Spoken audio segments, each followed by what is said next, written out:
We are the Nerd Eternal Network.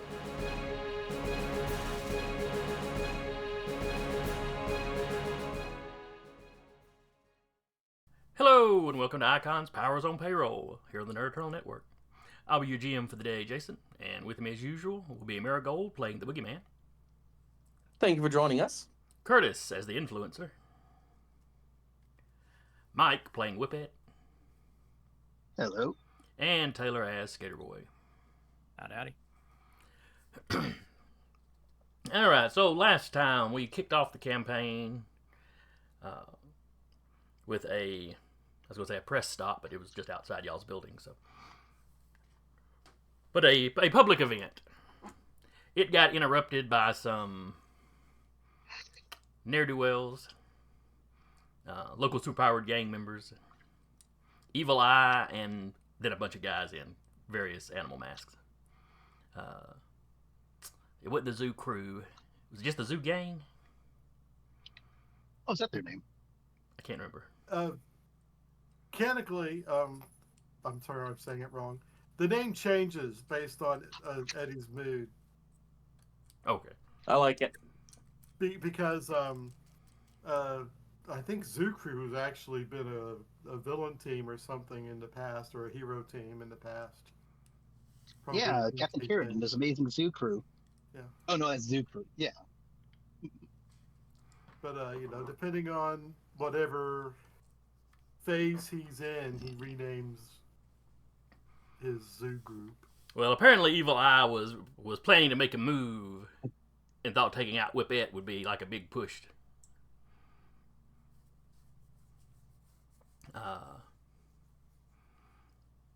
But he wound up catching a whip to the eye. So. Yeah. Mm-hmm.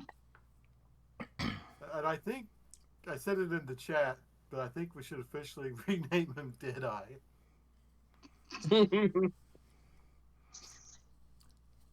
I don't think he's permanently blind. No, I don't think so either. He was just technically he was just stunned for the fight. Stunned as in like on the ground, writhing in pain. But yeah, not permanent.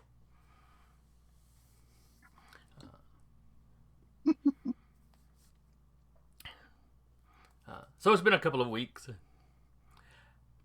and much to Offerman's your company liaison, Daniel Offerman. Much to his dismay, it's been a fairly quiet week.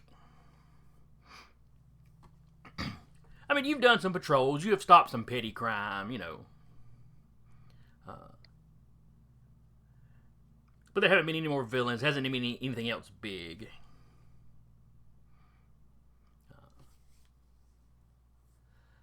And while that's, he can't call that a bad thing. It's a little inconvenient that this quiet period hit right after the team launches.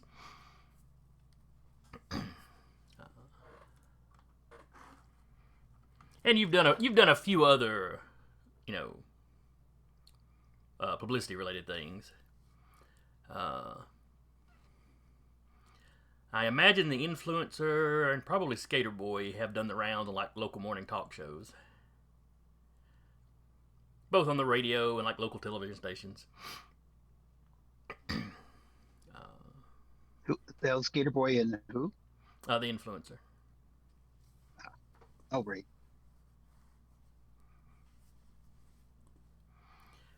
Both of them being used to talking to the public. Yeah, it's like the old dog and like the new dog. Woof. Like woof. Yeah. You got it.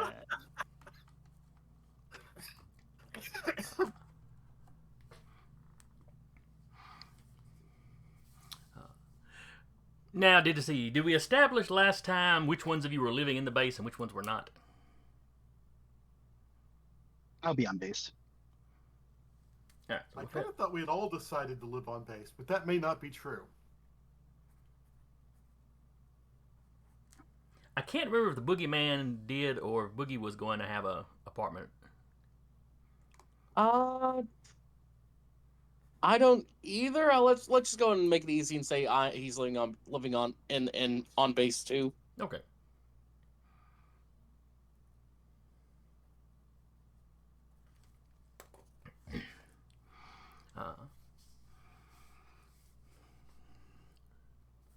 Now, is Boogeyman still trying to keep a secret identity?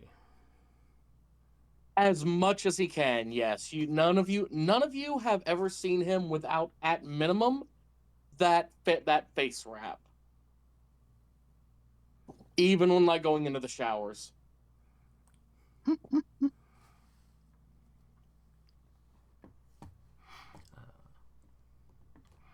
love the extremes some of us go to keep our identities. Yeah, sometimes Landshark would take his fin off. And be utterly unrecognizable. Yeah, you can't recognize me without my fin. But anyway, the quiet comes to an end. Monday morning, you're all just finishing up breakfast. Nothing really on the itinerary other than some training. Offerman has been very firm that he wants y'all to practice on y'all's teamwork. Not because you didn't do well earlier, but just in general principle. Yeah. He has also been asking you if you think he should bring in if you think you need him to bring in a trainer. Like they've got regular, fitness trainers on staff. Well, not really on staff. They contract with somebody that comes in and does it. But do you need a combat coach, basically? For what it's worth, and I realize I'm not in charge of the team, but I think we did okay combat-wise. However, optics-wise, I don't feel like we looked heroic. So we need an acting coach, is what you're saying. Maybe, or some of our and I'm including myself in this. I used what weapons what I had, and I shot one of the thugs. It wasn't a lethal shot. I was shooting for the legs to incapacitate him, but it didn't look. It looked bad. It looked bad. Offerman is nodding while he talks. I don't know, that sounds like a really golden age or silver age kind of mentality. There's plenty of heroes nowadays that will use firearms. I'm just talking TV age here. I think Influencer may have a point. I don't know that it looked that bad. I think you may be being a little hard on yourself, but it is definitely something we might want to keep in mind. I mean, certainly we don't want to kill anybody. By the same token, there were a lot of civilians in harm's way. Right. We've got to do what we have to do. Yes, I don't think you did it. I don't think you did the team any damage with that. I think we just want to keep in mind that we want to look better than Spear. Yes, we do. That's not too hard at the moment. Yeah, that's got to be. We need to keep that in mind. That needs to be one of our goals. Well, could you then because you disappear, could you run up and throw a non-lethal weapon at the guy, jump into him, and then catch the non-lethal weapon? Is that a thing we could train on? Offerman's like, I could probably get a gymnastics coach in here. I mean, maybe that's a team. Maybe that's a team move we work on. I could whip a gun out of someone's hands towards whoever Influencer's about to project to. Well, it's making sure it's known that it's a non-lethal option, that we're choosing. Because if they catch footage of you going into someone, dropping a gun, catching something safer, if that's the optics you want to go for. I can see that. Could toss me a taser or a stun gun of some kind. Well, I'm saying I think you could have it yourself. as long as it's like not touching you when you activate your powers, or is it like a certain like range? I think you're right. I can toss it at their feet before I jump in. And if you need like a guy just like stand there for you to practice, I've got all the time in like the world. Offerman's like, well, it seems like you've solved your own issue here. Good teamwork. But like the combat trainer, did you have like a list of people you were thinking about? We haven't compiled a list yet. I've told a few people to be thinking about it, but I have not compiled a list yet. We could reach out to retired heroes, perhaps, or even some active ones. Though that might be a little awkward if they were working here but not a member of the team. I don't know. I'm not sure how all the superhero social stuff works. It's usually like, well, it was like pretty loose. Post Spear, I think it's like changed up. Well, yes, but with all the stuff coming out about Spear recently, I'm not sure how much the community trusts them at the moment. The organization, not the team. The team did just save the world.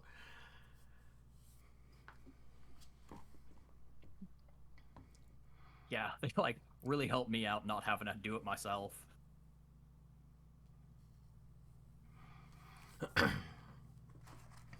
About this time, you get interrupted. There's a little alarm chirp. It's not like a blaring, like ongoing alarm. It's just a loud enough little mechanical chirp to get your attention, and you hear Carol's voice come over the PA system. We have a situation. Guys with gun situation or people with death ray situation? I couldn't tell for sure. They're definitely armed. Whether it was mundane weaponry or something high tech, the footage I've seen that was sent to me, I can't tell. There's been a break-in at the Max Tech building. Tech? Is that one of ours? No. I'm sorry. It's Maxner Technologies. People call it Max Tech for short.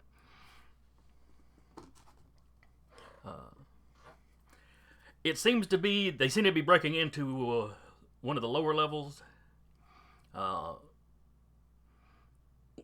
While Max Tech uses most of the building for themselves, there is some museum. There is basically a museum in the bottom section of the building. What is Max Tech? What did they make that they put in a museum? Oh no, the museum is more art and historical.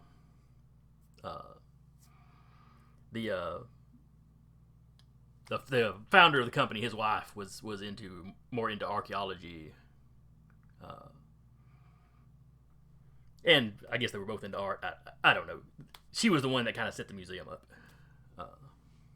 Okay, so less they're stealing some out-of-date power armor and more stealing millions of dollars worth of artifacts and art. Okay, cool.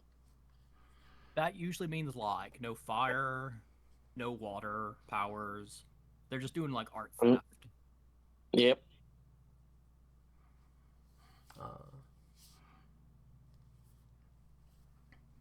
All right, let's get going.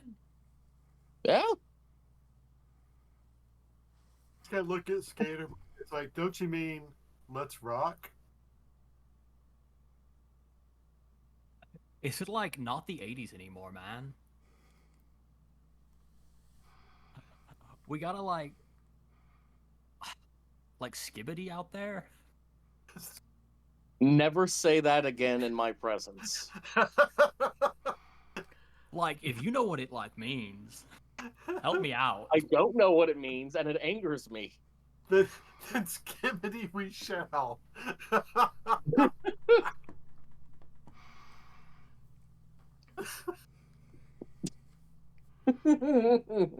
right. any of you that are not in costume, suit up. You head up to the top of the building, where the did I name that little thing?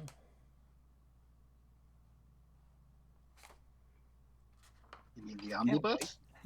I can't wait to have to like survive falling off this place. Offerman, who follows you up to the vehicle, is like, well, that's an advantage. The actual base portion is kind of, sort of pyramids in, so you'd only fall a little ways before you could potentially grab a balcony or a, window ledge. I'd have to like ride the whole wall.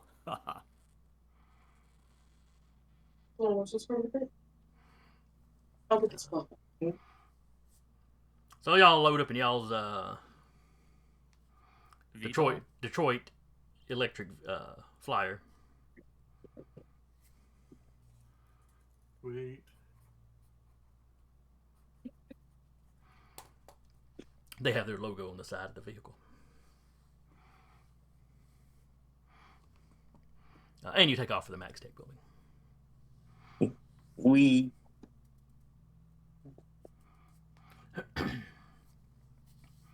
So you arrive there in mere minutes. The flyer is, for getting around town, it's pretty quick. You wouldn't want to try to cross country with it necessarily, especially with it being battery operated.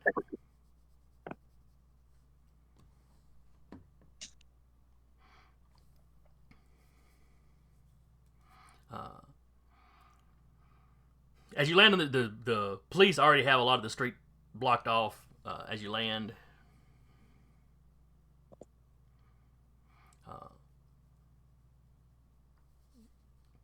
One of the officers steps over as you're getting off. Oh, Visionaries! We're glad you're here. We were one of your people contacted us and let us know that you were on your way.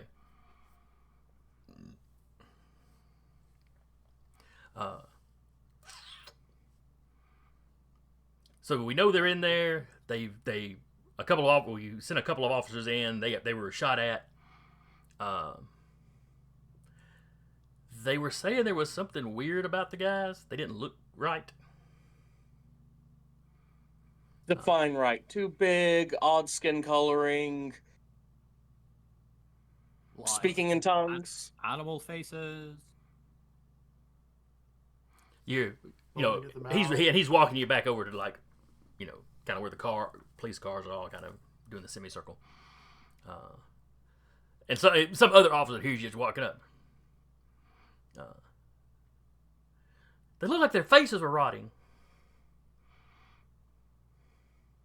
Come again? Zombies, man, I'm telling you, they look like zombies.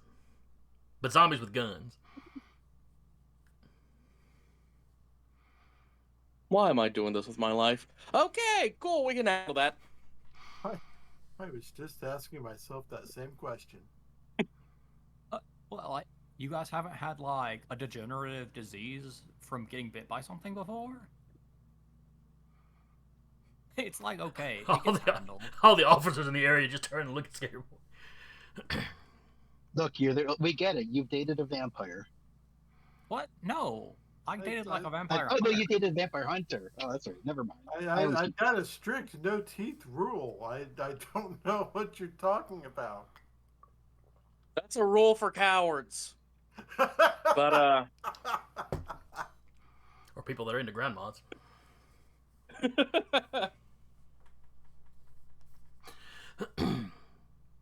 I'm sorry, I did not mean to take us there. So, like, Bossette, what do we like doing? I think y'all had put Boogeyman in charge of the team. That's right. What? Like, the boss man, what are we doing? all right, do we have like a schematics of the building, like the quickest way down there that isn't directly following the path the zombie burglars took? There is a ping on y'all's little comm units. I mean, not the little earpieces, but well, let's see.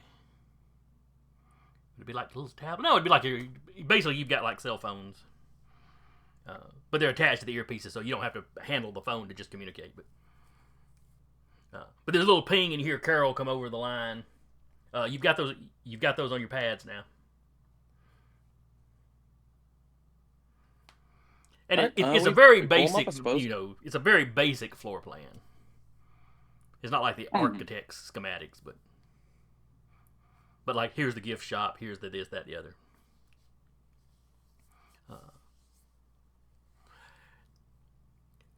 Oh, and Carol tells Thank you, you, Carol.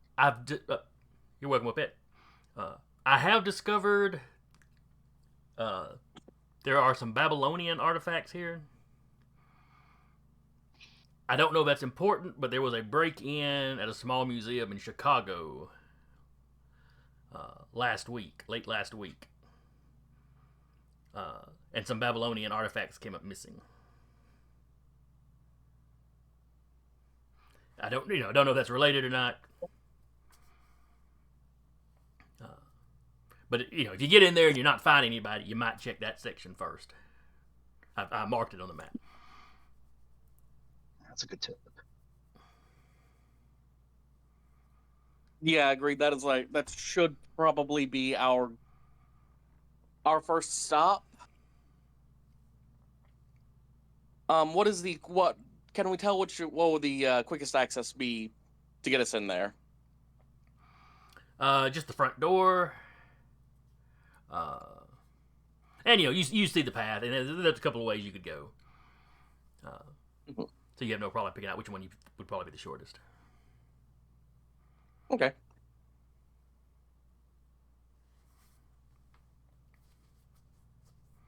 And where would their most likely exit be after entering the museum, and then trying to abscond with whatever they grab? Well, Would especially we be able to cut them off from there?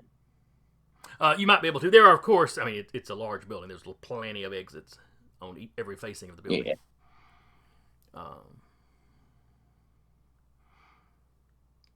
I'm gonna look kind of nervous and say, guys, I'm just spitballing here, but I'm not sure my powers are gonna work on zombies. Could also just be masks.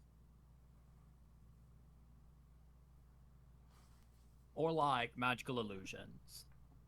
Mm-hmm. Like, I'm pretty sure I could knock together like a simple hologram projector to like make us all look undead. Did it one year for Halloween. It was real fun. I mean, it was fun for me, not for the people I ended up fighting. You all All know right, the dance alive. moves to Thriller? Are we like diving in? Let's go. Might as well.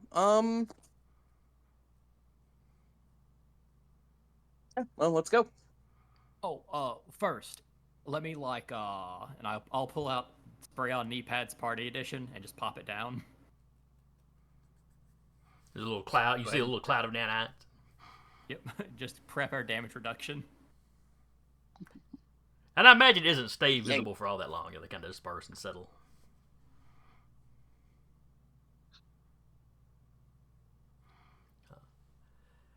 Carol comes over the line again. Offerman wanted me to tell you to walk into the museum in V formation. But there's Okay. only 4 of us. I'm just passing the message along. All right. Okay.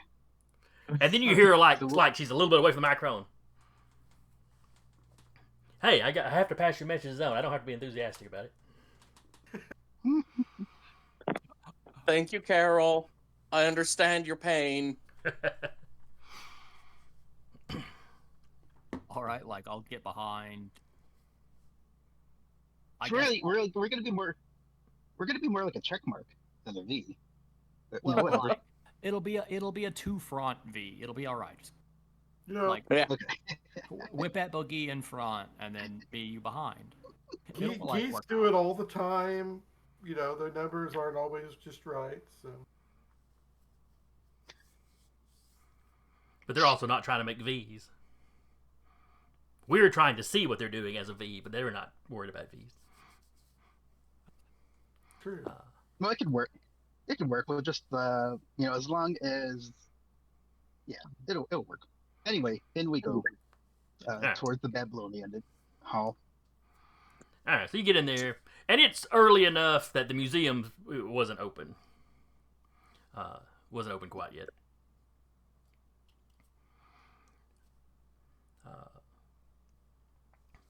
And you're passing, you're passing some exhibits that haven't been damaged, and the gift shop hasn't been broken into or anything like that. Give me awareness checks as you're getting close to the exhibit. I'm still trying to picture us trying to space out for a V. No, you two here for that arm, and then I'm in this arm by myself. I have to be in between you guys. Tomorrow morning, there will be training on how to do V formations with whatever numbers are available. Yeah, it's No. God. it's like 2 in front and 1 on the left and like 1 on the right. They're gonna give us a little robot sidekick, like Herbie from the Fantastic Four cartoon. Nice. Just so we can. And go the into upcoming V. movie. Yeah. Herbie We'll is call in the it upcoming movie. placeholder. That's right. Oh my god!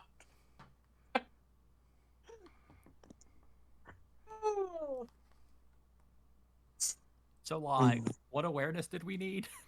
All right, let me And did like my 4 get it? let me roll a difficulty. Wait a minute. All right, so that's 2 7. plus 2. So Wow. the difficulty is a 4. Like a ride. So you got like a marginal success.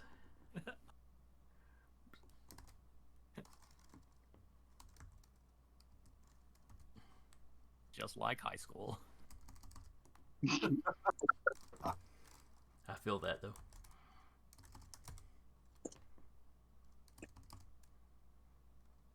One moment while I find my blank utility character sheet. There we are.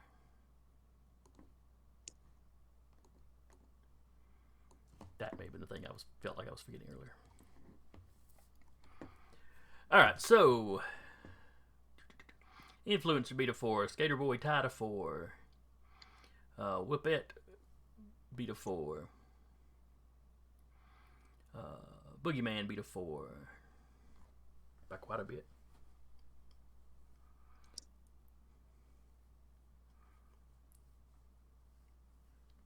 So you hear movement and stuff being moved around from the Babylonian exhibit. You're not hearing breaking glass. They're not like yelling and talking loudly, but you can hear activity.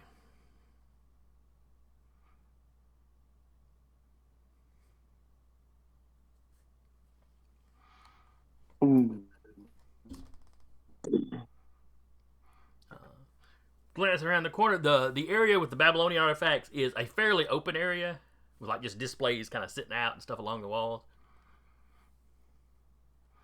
But it's a fairly large open room other than that. And they're loading stuff up. They do seem to have some crates with them that they are loading things into. Think about the size of like a military footlocker. Or at least the old How ones well like are they armed? Like automatic rifles, shotguns, and explosives on them that we can see? You certainly don't see any explosives.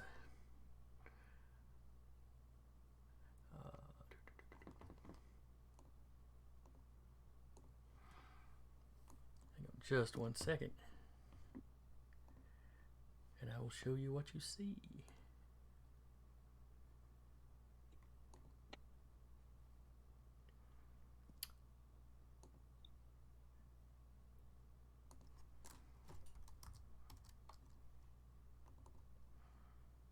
Or at least I plan to if I can find it. Alright, there we go.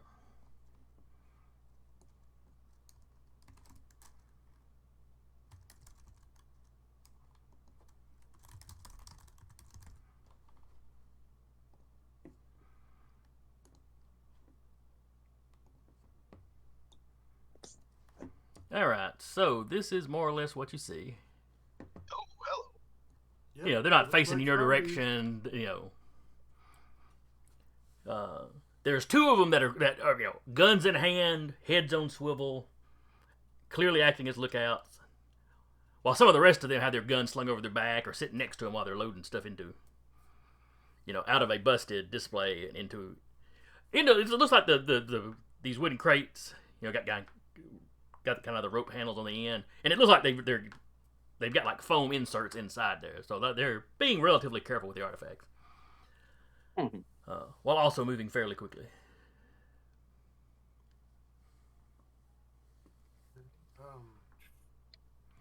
Give me a stealth damn. roll, because those guys on watch are, you know, watching.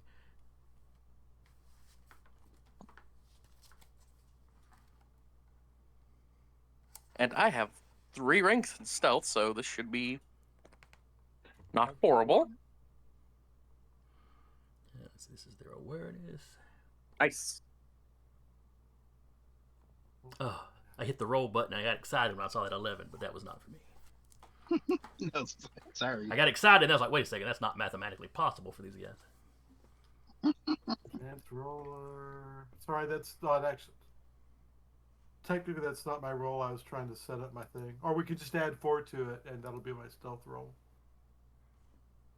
Okay. which is fine. We'll do that. We'll keep whatever roll I got. All right, so Skater Boy tied him, but everybody else beat him.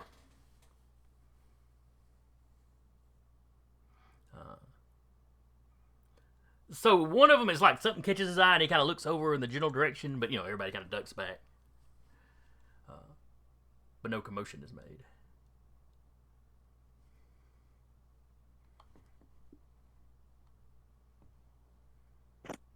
So they are currently unaware of you. Hmm. Um, I would like to see if I could not knock together a quick and dirty smoke screen with the stuff I have on my utility belt. Okay. That is gadget. That requires a roll. Yep. All right. And I did not pick up a specialty for my power. Okay, that'll be fine.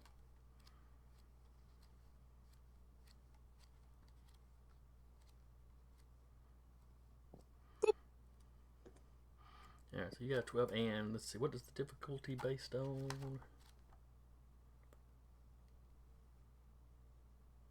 It's based on the power you want to make the Mhm. gadget.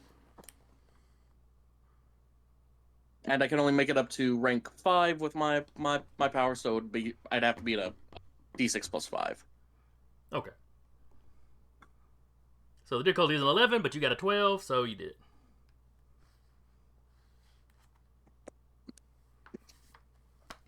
And I'm going to roll that little smoke bomb right on in there. It's not even a discounted Easter egg this time. You've got like real equipment to work with.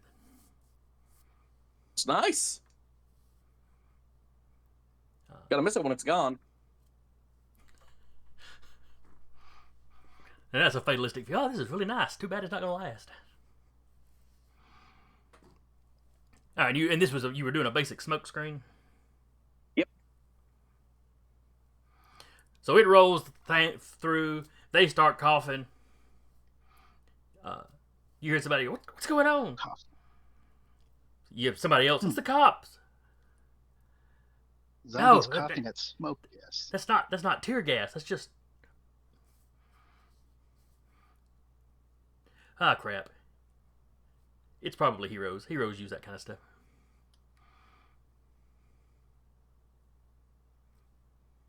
Should we make our appearance? Well, they're not going to see I you think we because should. they're in the smoke anyway. Oh, How's our sight in the smoke? Once you step into the smoke, it's it's going to be obscured too. No. Now, if you wanted to spin around, I don't know, getting into position, doing a maneuver. probably would be for the best. Yeah. All right.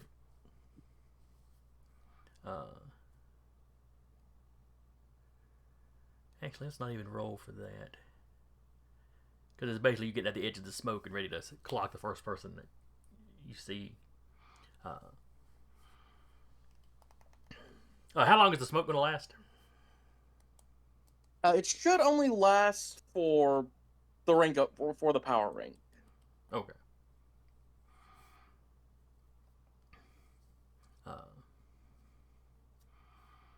So they just stand in the smoke for a minute, and then finally one of them's like, just grab the boxes. We'll go with what we've got. I can't find the lid. Forget the lid. Were they loading it into a truck? They were loading it into these wooden crates with like foam inside. Okay. And like I said, like think like small Foot Locker size. A guy on each end could carry one without any trouble. One guy could probably drag them.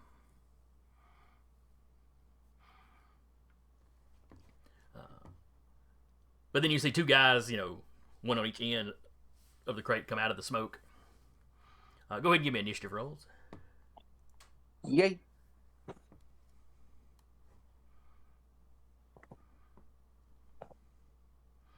All right, Whippet got a 9. Doing great on the rolls today. At least I am. Skater Boy got a Skater Boy already put his in. Sweet. Influencer 5. Only got a 5. And the Boogeyman. Ooh, got a 10. Very impressive. In descending order.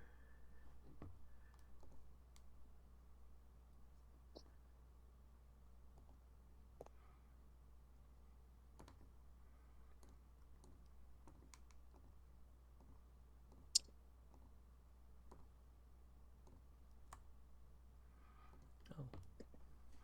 Apparently I can't click a bunch of them at once. That sucks.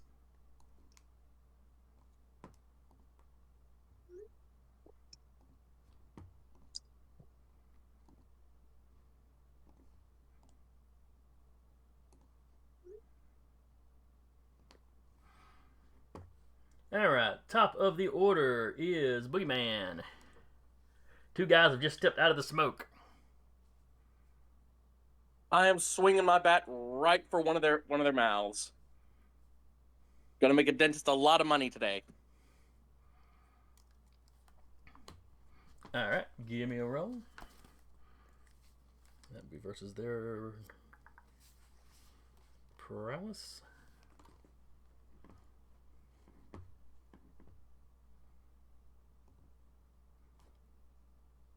So that is a massive success. How much damage do you do? Do 5 damage. Alright. His head jerks to the side. You see teeth go flying out of his mouth. He kind of tilts over to one side, kind of goes on one foot, and then falls over. He drops the front of the of the little crate. It hits the ground hard. Hopefully those artifacts weren't terribly fragile. Oops. I mean, 5,000 or 6,000 years old. They got to be sturdy, right? What's the worst we could do? Break an artifact and release a, thousands-year-old mummy? What kind of putz would do that? I mean, sometimes you gotta see what's in the box. Alright, so that was Boogeyman. Whippet. So, Okay. Boogie is taking the first guy down. The second guy is letting go of his half of the crate. All right.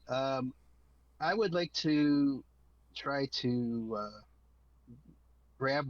use my whip to grab to pry loose the gun of one of the other zombies. And I would also like to inquire about that knack, my precise strike knack. And I was wondering if we could normally, I think it lets me. Hang on, sorry, I should have looked this up already. No. I wanted to modify this so that it can apply to whip at trying to like steal stuff with her whip striking. Normally, the precise strike knack lets me substitute my coordination for my prowess with close combat attack tests. Well,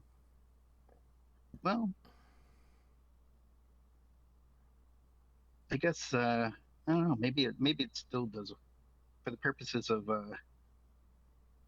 Does that all? Would that also apply to?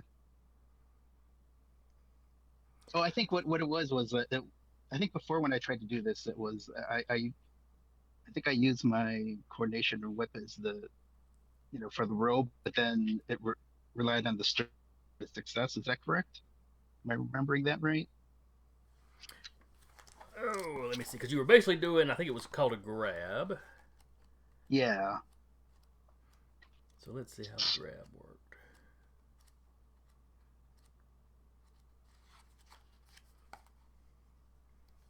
Lifting, running, grabbing. Let's see. When you want to grab or wrest something out of an opponent's grasp, make a test of the lower of your prowess or strength against the opponent's strength level. Oh, that's what it was. Yeah. It was hampering me because I ended up having to use my strength, which is only a 3. That's it. What was it? The right, well, precise strike thing? Well, it lets me. Well, there's precise strike that lets me replace my coordination instead of my prowess. There's also precise damage, which would let me switch my coordination for my strength for damage with close combat attacks. Um, what if I repurposed my precise strike knack to precise damage, but maybe just only for the purposes of using strength to either for grapples or grabs? If you But not wanted for to, if you wanted damage? to rename it precise grabbing, we could just go with that. Yeah, you know what? Let's do that. Because that's just you Yeah, specifically wanting it for the grabbing purposes. Yeah, I like that. That's a good solution. So now it's still the prowess or it's still the lower prowess or strength. So I'm still limited to like 4 for prowess because my prowess is still 4 instead of 5. Um, since the grab is the lower prowess or coordinate or strength, I may have to jack up that prowess at some point, but I guess that could be tomorrow's problem. But for now, let's just roll with that, and it just means I'm using a 4 to try to grab. Let me Okay. Yeah, we will figure let's something out try on that. that. We will figure something out on that. Okay, thank you. Thanks for bearing with me. Grab with whip, and then I'll just move it. Oh, also, can I use my weapon specialty on whips for that? Yes. Yeah, I would say that would work. Awesome. Sweet. Okay, here we go. All right, and he's got a strength of. Didn't roll very well there. Neither did he. We both rolled 1s, but you got a total of a 7. He got a Okay. total of a 4. All right. So that is a major success. Yeah. Which on a grabbing, a major or massive steals the objective from your opponent's grasp. So, Fantastic. yeah, that second guy that was stepping out of the smoke, he dropped his into the crate and was going for his gun. And he's like slung it off his shoulder just about the time your whip wraps around it and yanks it out of his hand. Mm-hmm. Cool.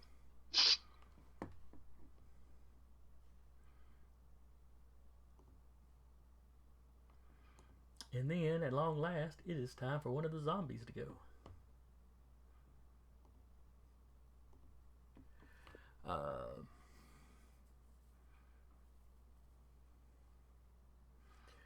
Let's see.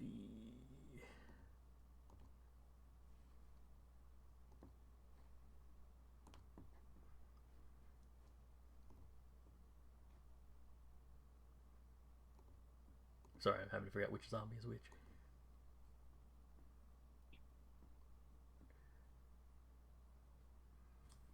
Alright. So this zombie comes out of the smoke. He's already kind of got his gun at the ready. He steps out of the smoke.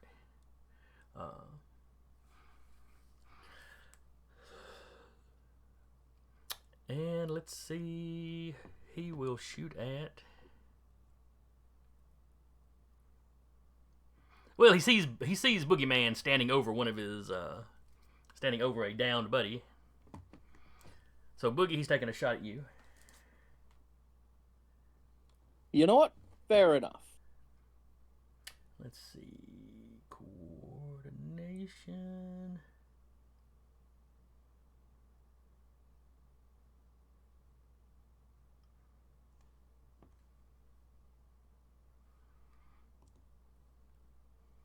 Ugh. You bragged on the dice roller, now it's failing me. Alright, so we gotta beat a 4. I'll roll to dodge.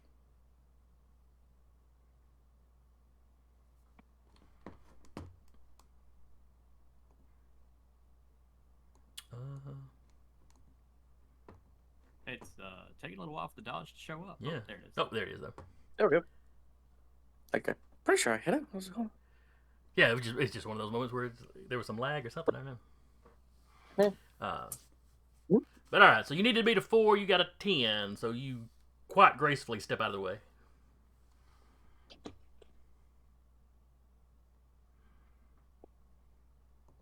Certainly not at all a scream involved.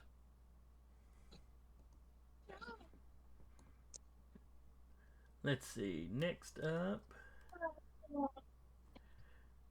Okay, that's the one you've already knocked out. Let me check him off.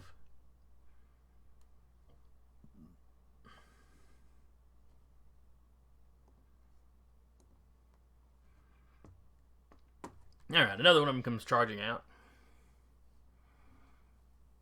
You know, he hears fighting's going on. Let me roll a d6 just for give me a random number to see who he attacks.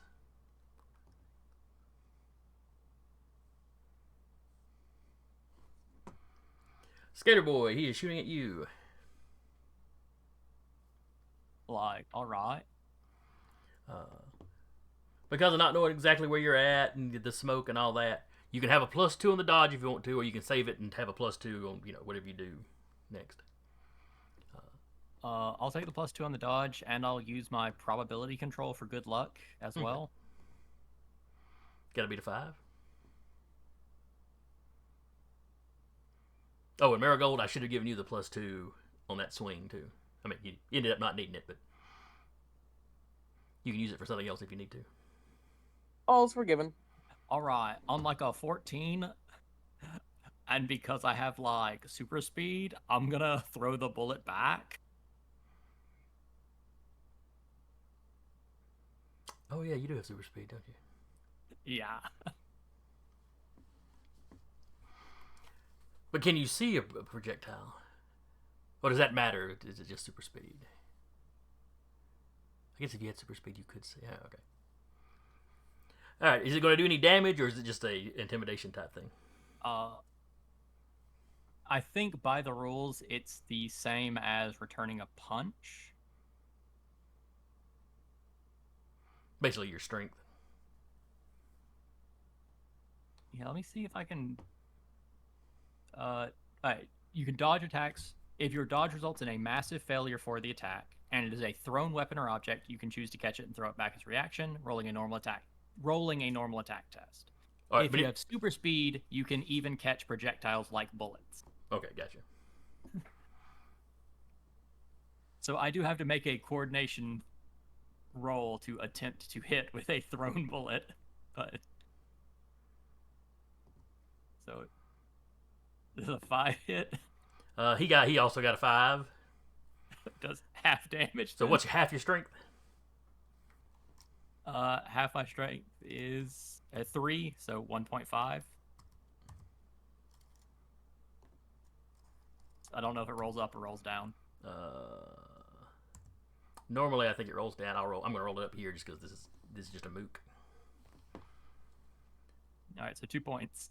So yeah, so you catch the bullet and pop him in the forehead with it. Ah! And it sort of sticks in the forehead for a second before it pops out.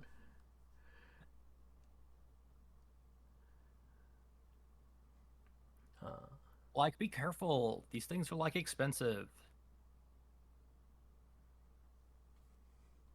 Well, these masks aren't exactly cheap either. And he's like checking where the bullet hit him.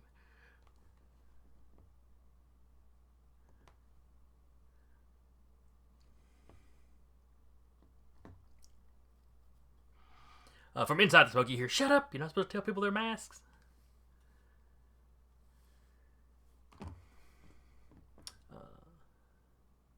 Then another guy steps out. He just steps just far enough out of the mid. He kind of leans out of the smoke to take a shot.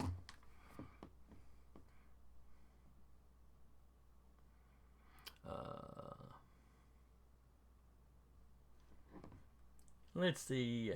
Even he'll shoot at influencer. Odd he will shoot at whippet. Influencer, shot incoming. Need to dodge a 6. I called it evade, but I did not make it. All right, but it's not a major or massive.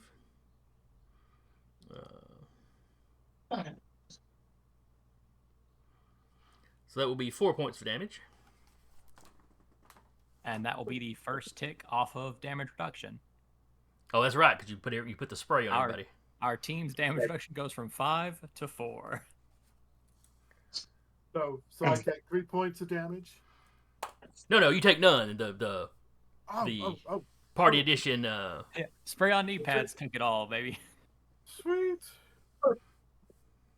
But as a team, it can now only reduce 4 points of damage for the next hit.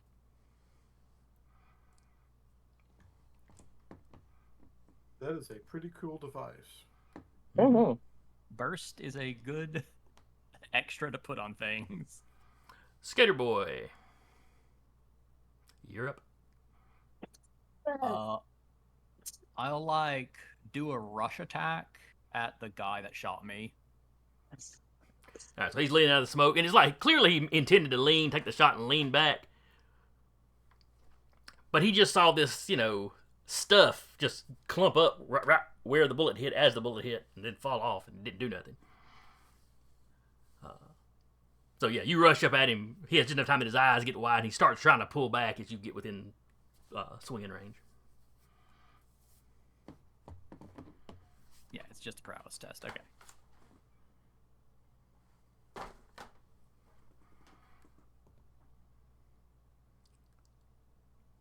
Nope. All right. Wow, that's actually a major I failure miss for and him. rush right past the target. Into the smoke.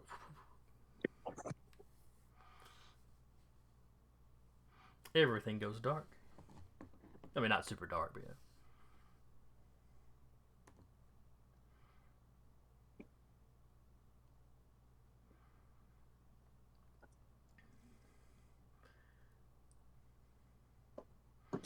Let's see.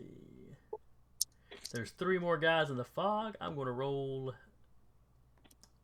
a d6. A 1, 2, or a 3, you crashed into one of them. Not in like a really aimed or focused manner.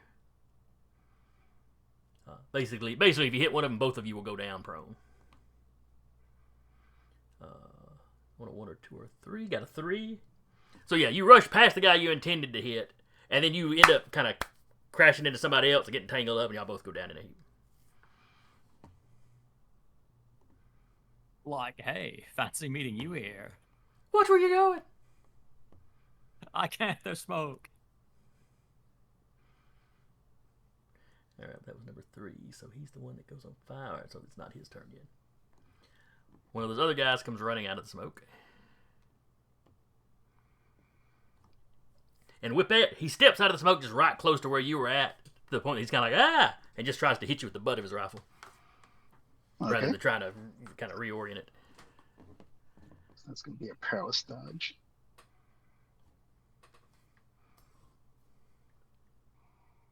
Why do I have a +1 to that? Do you have a I'd plus make- 1? Well, in the roll I built for dodge close attacks, I have prowess and I added a +1, but I can't remember why. So if we take off that 1, then I got hit. Let's see. What talents do you, or what specialties do you I have? have I have weapon whip, athletics, and animal handling, all at 2. I think And that, athletics counts in. No. Let me look up athletics. Because martial arts helps you. No, martial arts helps you with. Oh, it does. It includes dodging but not parrying in combat, which means I actually need to increase that to a 2 because I have athletics 2. All right. Yeah, but it said But not dodging parrying, and is parrying is what you call it when it's coordination. I mean, when it's prowess. yeah. Oh, yeah, that's right. I was just going to ask if which one Or not. Excuse me, not is parrying, is evading. dodging. Okay, Yeah. that's it. Dodging So against that should range, be evading is hand to hand.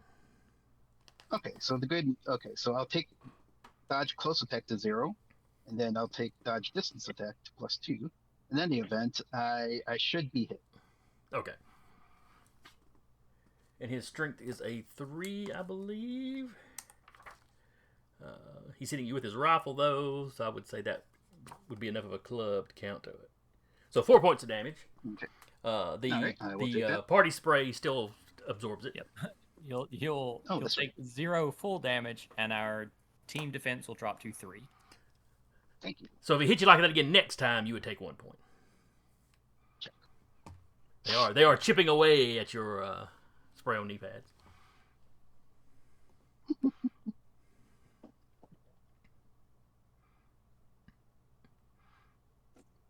Let's see. Another fella steps out. Boogeyman, he steps out close to you, so he's just gonna take a shot at you. Fair enough. He rolled a 4.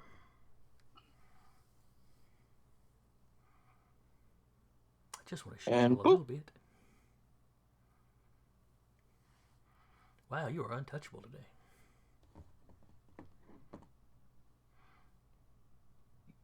So all the rest of you are seeing Boogeyman just doing the real, just the slight little dodges to avoid bullets. Boogeyman, I imagine you are sweating profusely. Oh, absolutely. Under your helmet.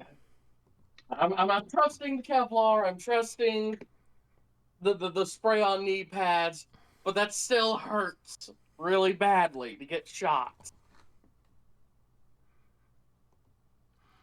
All right, then we get up to the guy Skater Boy knocked down.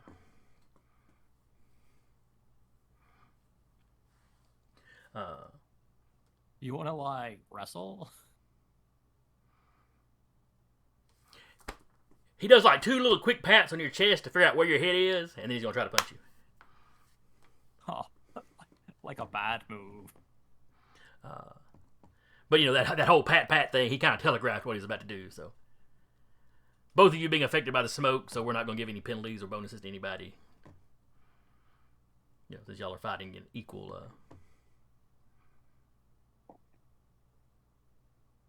difficulty. He got a 9. I got a 9. All right, so his strength is a 3. He's not hitting you with something; he was just punching you. So that's 1 point. Spray on knee pads are down to 2. Yep.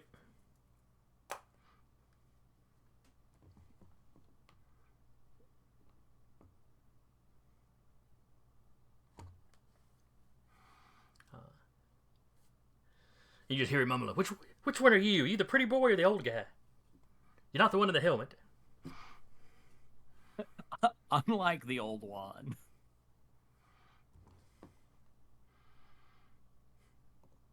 Influencer, you're up. Okay. Is there anybody outside of the smoke? And by anybody, I mean the zombies. That's not already wounded.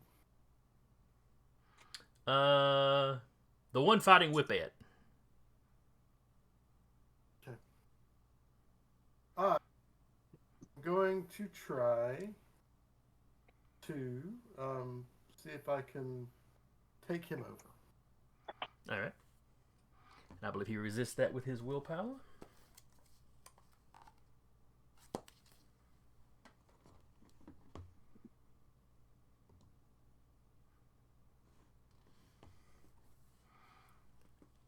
So you run up and look at, catch his eye. I don't recall that's actually a requirement or not. Right, yeah. So he got a 7, you got a 14. So that is a massive success. Which I think means you have him for the duration of the scene. I believe so. And I don't. That's my attack. So, but I will take the zombie mask off. Kind of give people a clue that he's no longer in charge. And they probably saw you take a step towards him as you locked onto him and then disappeared. Yeah.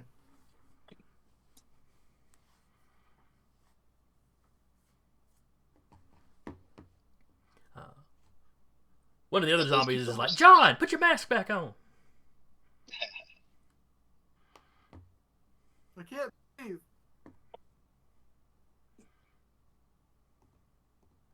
And then we're back at the top of the order with the boogeyman. I am going to try and cave in the face of the guy who just tried to shoot me. All right. And I'll be adding that +2 to hit. Okay.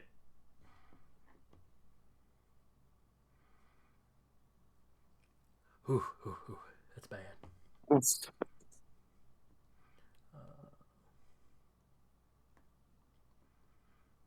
see. And which one was that?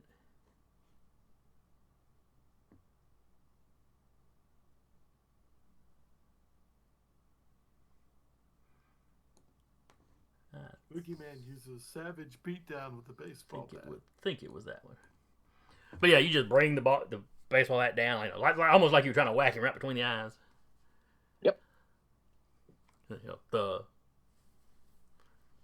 rubber zombie mask kind of folds around the bat a little bit. You hear a very solid thwack. And then he just falls back. Ugh.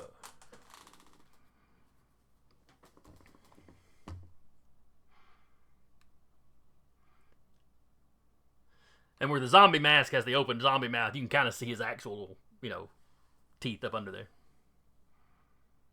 Man, thank God baseball bat hits to the head don't kill people.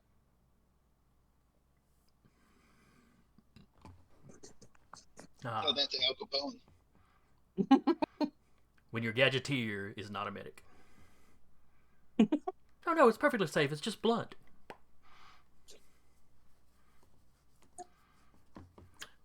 Whippet. You saw the influencer take a step forward and disappear, and then suddenly the guy in front of you pulls his mask off. That tracks. Are there, and does it look like there are, through the smoke, can I see whether there are any artifacts that are dangerously close to the field of battle? Well, they were all standing right next to a display. It was one it looked like they'd already busted open and had been unloading it. Okay. And in the display, is there anything like hand size, or is it all big bulky stuff? There's still too much smoke to really tell for sure, because it kind of enveloped them and the one they were futzing around with. The smoke it's beginning to dissipate, but it's still fairly thick. Okay. In that case, what I'd like to do, if I still have, when I whip the gun out of that one burglar's hand, did I just knock it out of his hand, or did I actually grab it and? Well, I guess since it was a grab attack, I guess technically my whip would still be wrapped around. Yeah, you just snatched it and pulled it towards you. It's up to you whether you actually caught it or just sort of step to the side, let it fly back behind you. Yeah, actually, what I would like to have done, I would have kept spinning it in air just to maintain the momentum, and then use it as a swinging weapon.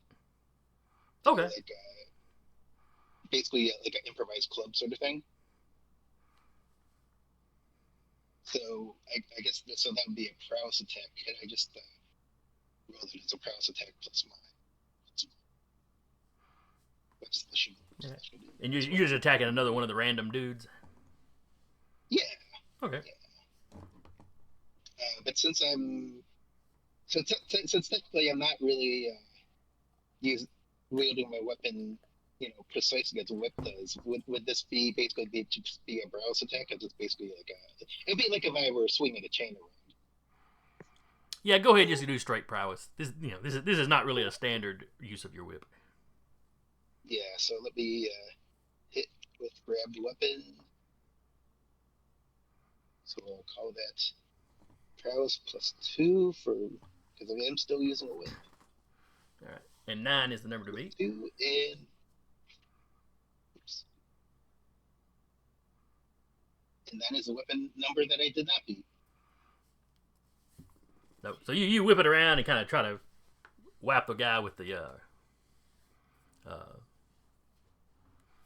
gun, but well, he saw it coming because you've been sitting there whirling it over your head this whole time. So Yeah. If that doesn't work, I guess I just like snap the whip just to like release the gun and just hopefully send it scattering far from grabbing distance. yeah, it hits the ground and slides. All right.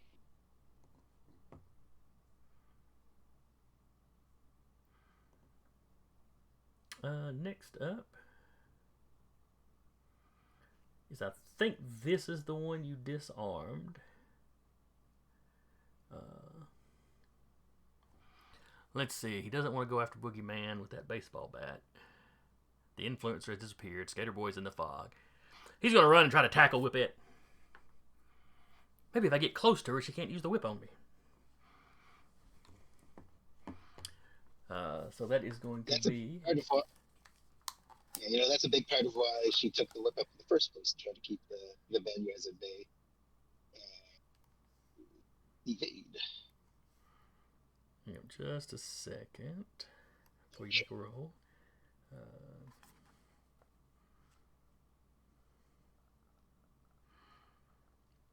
He is actually trying to wrestle you. Okay. You roll a test of prowess against the difficulty of the greater of the target's prowess or coordination. So which is higher, your prowess or your coordination? So you would roll your coordination, and he would roll his prowess. Oh, this is going to go great, I can just tell. Well, he got a 9. He did the best he could.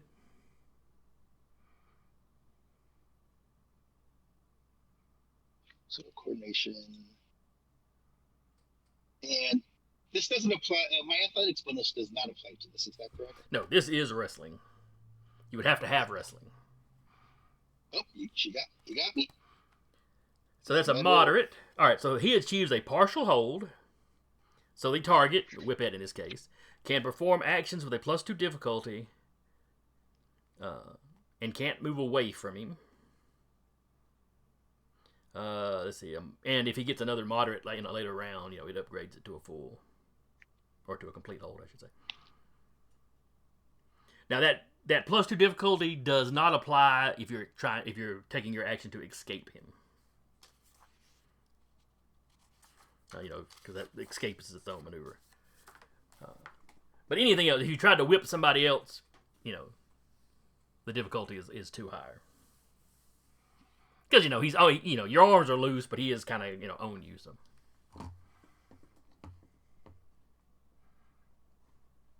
let me mark him so I remember which one he is.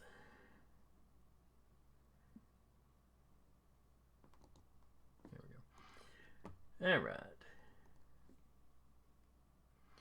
And then that guy is knocked out already. This one is, I think, the one that is wrestling. No, that is not the one that's wrestling Skater Boy.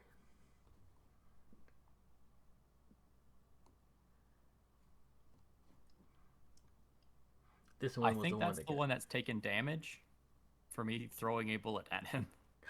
You are correct, sir. You are absolutely correct. Because I actually got that damage marked down on you. Everybody seems to be a little occupied.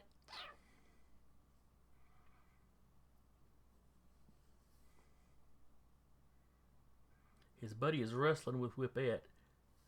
So he shoots at Boogeyman as he runs past you, Boogie. He's headed to the door. He's just kind of shooting you in passing.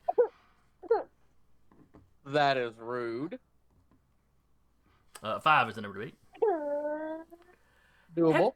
Have you rolled 10 on every dodge you've made? I think so. Serpentine maneuver is a 10. All right, there's another 10 up there. Now, to be fair, that is only rolling a 3, Yeah, but but it is still, weird it's it still happened. weird. Yeah. I mean, I know the dice rollers will get into ruts where they give you the same number multiple times every now and then, but it's just if you roll this one particular Just maneuver. really likes Marigold. Now, to be fair, you have three flat d6 rolls that all rolled 6 on the +3. You rolled a lot of 9s. You make a fair point. You make a fair point there. So it's being I'm seeing stuck rolling 4 just 3s on or- my screen right now. Yeah, if it's stuck rolling 3s or stuck rolling 6s, hey, you're getting the better deal. That's okay, thing.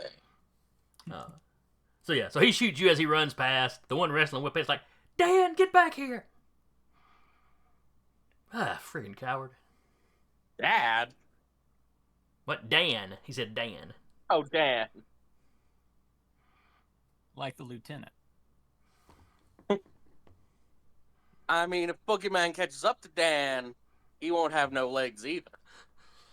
If I catch you, you may need titanium legs.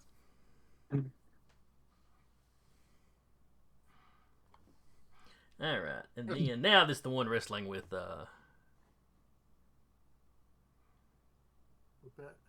no, this one's the one wrestling around with, well, he wasn't technically wrestling Scatterboy, he was punching him in the face. And he is once again here to punch you in the face. Or just kind of wherever now. He's just flailing about. 7 is the number. This is prowess.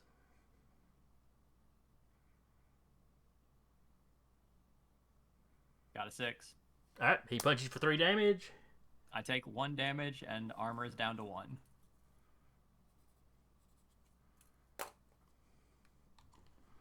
But then it's your turn. I am going to punch him back.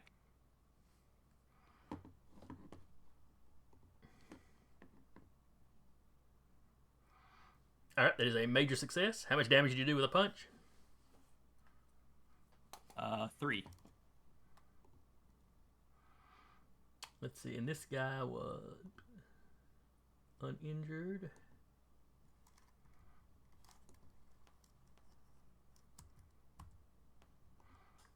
All right, so you catch him in the gut, good. You hear an oof. It was a major success, so we have to roll versus a Potential slam. Yes, I believe it is a slam. That's going to be an 8 on the slam.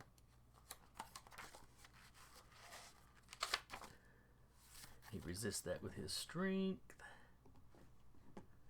which is a 4.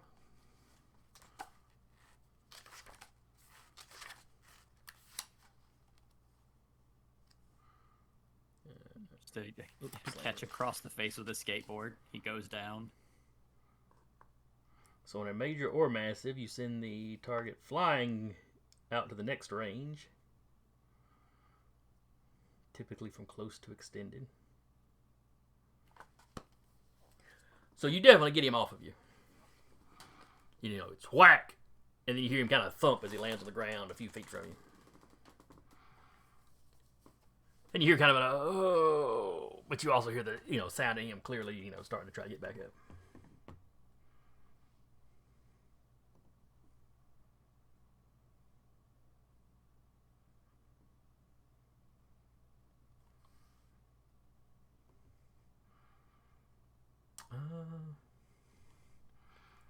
Next up,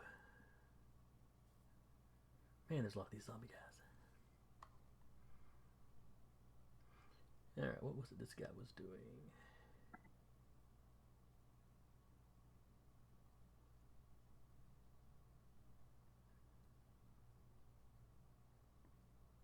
Oh wait, hang on, let me cross this guy out because I think this is the guy that is being possessed currently.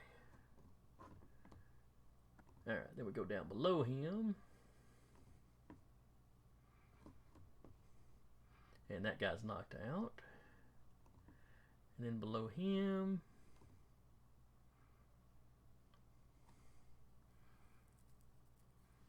Let me make sure I got everybody knocked out. That's supposed to be knocked out, cause... Alright, Boogeyman has knocked 2 people out with a baseball bat. Influencer has possessed 1 for the duration of the round, so he's effectively knocked out. Did anybody else knock 1 out yet? Okay, maybe I've got it right then. I've done enough damage to knock 1 out, but it's spread. That is true.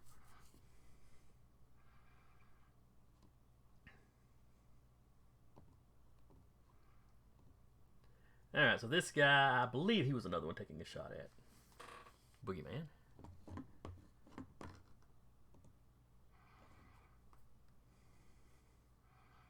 Or actually, I think I may have switched this guy and the guy wrestling Skater Boy with me. It's all the same stats, so I don't guess it matters.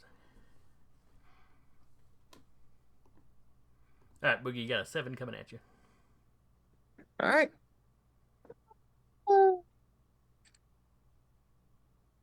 And gonna dodge. Up there we go, 9. Totally not a 10. But he is plenty to get you out of the way.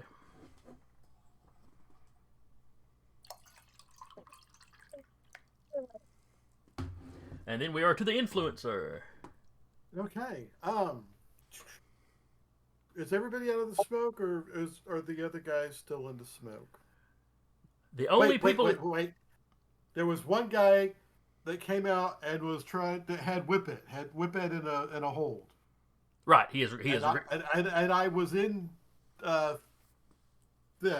was in physical combat with Whippet before that, so I'm gonna take my gun and I'm just gonna butt him with it.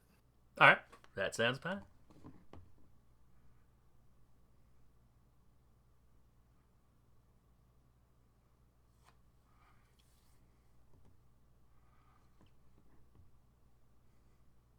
Ooh, All right, you beat him by 2. Let's see. It's not your strength; it's their strength. They have a strength of 3. I've been given a +1 to damage with, the butt of rifles. So that is 4 damage to the one wrestling Whippet. He has not taken any actual damage yet. So he is still conscious. I am going to say that you broke his grapple, though. Good. I feel like I should either give him a -2 to dodge you since he's wrestling somebody, or he had to let go of the dodge to do it. Or, let go of the grapple to do it. Thank you.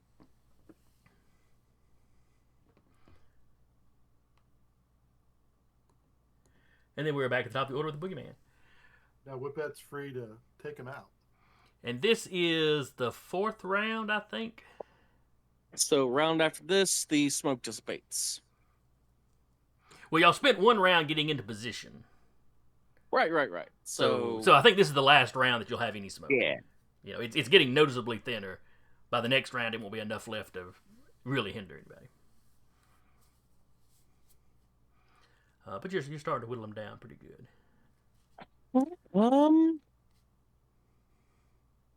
Is Dan still in chasing down range? Oh, sure. He's not out of the room yet. He's just headed to the door. I am going to just rush up on him and try and take him out at the knees. All right.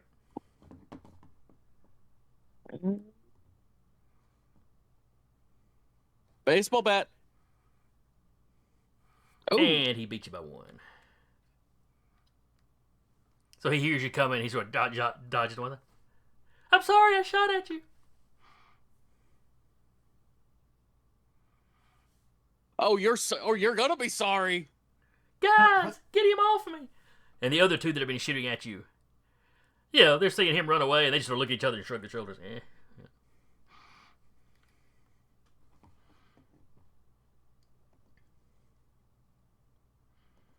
And Whippet. All right, I'm gonna just go for meat potatoes, whip strike. on my former folder. Okay.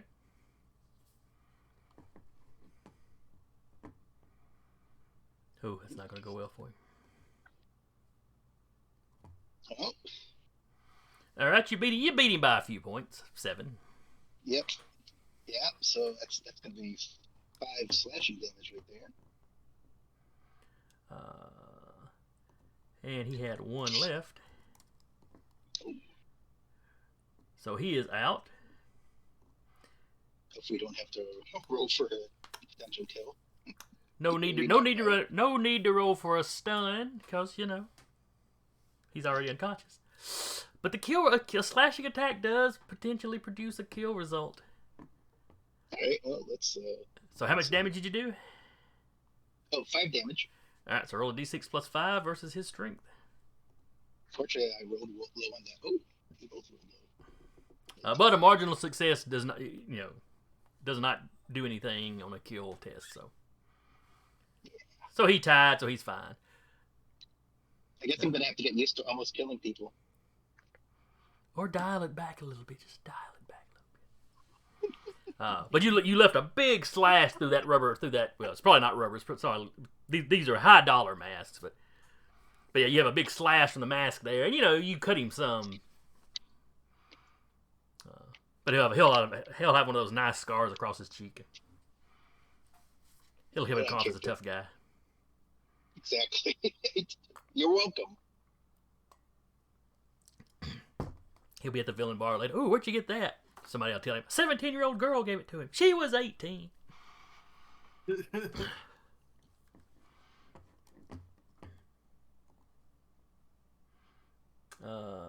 then it's his turn, but he's out. I'm going to go ahead and delete the X's just to get him out of the initiative order.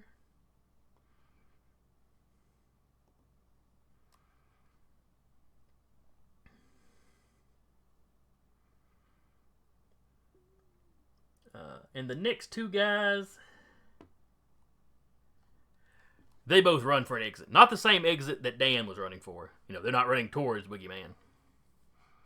And they're not making the mistake Dan made of shooting as they move. They're just holding their guns and just running full speed towards one of the other exits out of this exhibit area.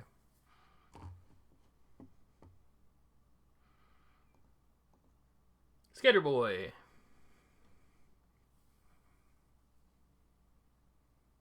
Is the smoke still up for this round? Yes, it's thinner than it was, but it's still enough to obscure it a little bit. I'll just walk up and hit the guy I was fighting then. Okay, you heard kind of where he landed and you knew which way you hit him, so yeah. And he's in the process of trying to get up.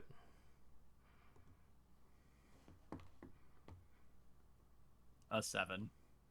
And he got a 6. That's 3 more damage. Oh wait, one of them guys that had run away should have been this guy, but it doesn't matter. That just means he'd have managed to stand up. Alright, so you knock him out.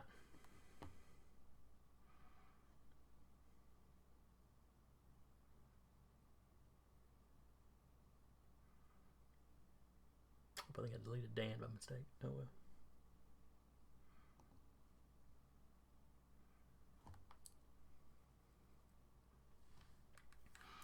Then it is Dan's turn. Dan he's now run out of the exhibit hall.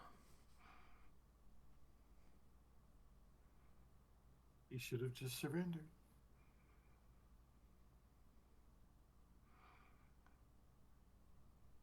Let's see.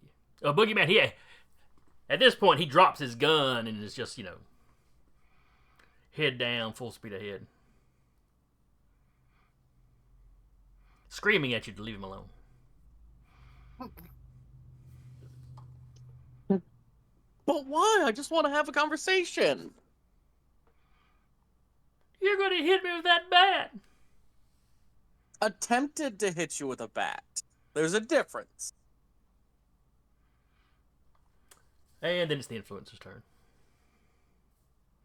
Well, I guess I'm going to run after him. I can't do anything to attack him or stop him. but I can follow him out there. I mean, if he's. Are you following he's picking Dan up- or the other ones that's running? Oh. Because you got two more that are running towards one of the other exits. Damn it.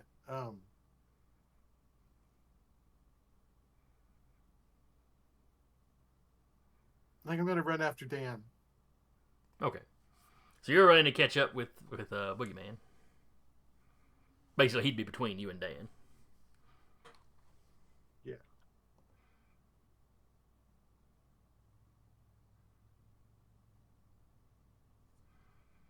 And then Boogeyman, you're up. Smoke is now All right. dissipated. I am going to burn a determination point, tapping a lot of brains, little budget to automatically have a binding gadget. Okay. Basically, just gonna whip a little sphere of sticky goo at Dan. All right. So this is something that you're throwing at him, so it'll be his coordination. And I would like to tap Tough SOB to give myself a bonus to hit. Okay. So that'd be 2 points spent. All right. Dan got a 4.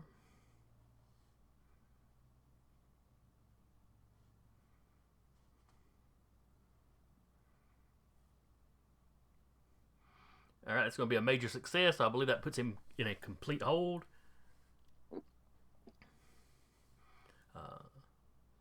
And you said it was a ball of goo, so...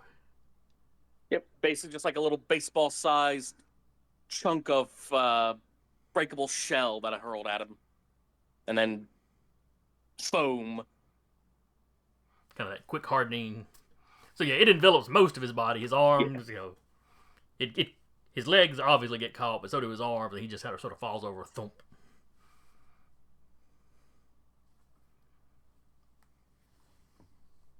Hey, don't struggle too much. It constricts the more you move. He'd been struggling. He stops when you say that. But he's also kind of, you see him kind of scrunch his eyes. Don't hit me. Don't hit me.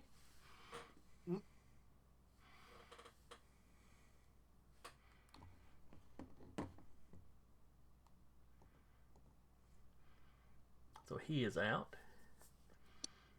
Whip it. Okay, so all the burglars are now on the run. Yep, you got. You don't necessarily see that Dan's been caught, but you've got two of your teammates going after him. So the two you can still see are running for the far door.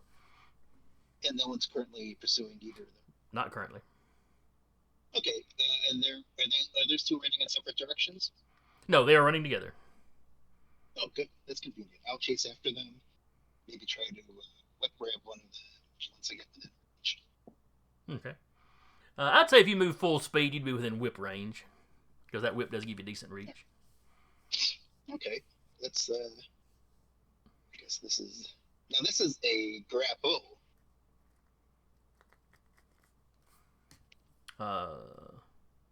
Is that?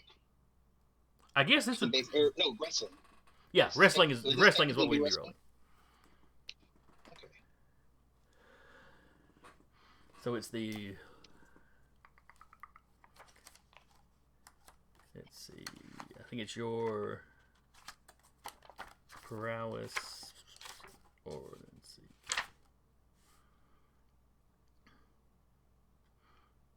Yeah, you roll a test of prowess against the difficulty of their prowess or coordination, whichever is worse. I think it's their coordination. They've got a 3 anyway.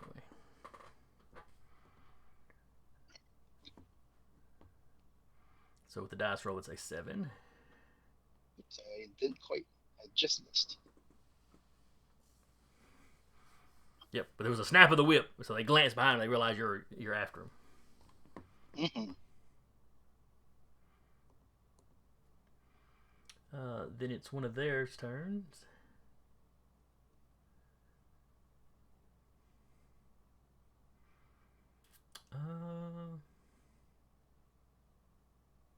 Give me a coordination roll, Whippet.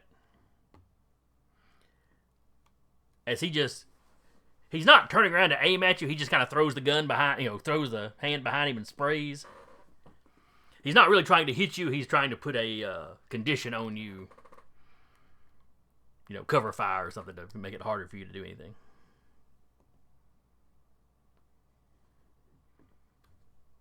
We'll use your coordination as the difficulty. Would my athletics help for that, or is it just? Yes. Go ahead and put that in there. I think I got you. Yep. He kind of does that, and you just move over to the, he's swinging back with his right arm, so you just sort of step over to the left side of him where he's not, not turning around enough to arc it towards you. So you're able to ignore it. Skater boy, your opponent is down. The smoke is clear. You can see what's going on. I'm gonna run after the guys. Okay. I've got a super speed of 3. You're on them almost immediately. Whippet, you just hear the sounds of small wheels on the linoleum floor or tile floor. As I catch up, I'll kick the board up into my hands and just swing it down at him. All right, give me a roll. Oh, it's only a 7. And they got an 8. They also heard the skateboard coming. And just as soon as they heard that sound of you kicking it up, they're already kind of ducking their heads up under where you swung.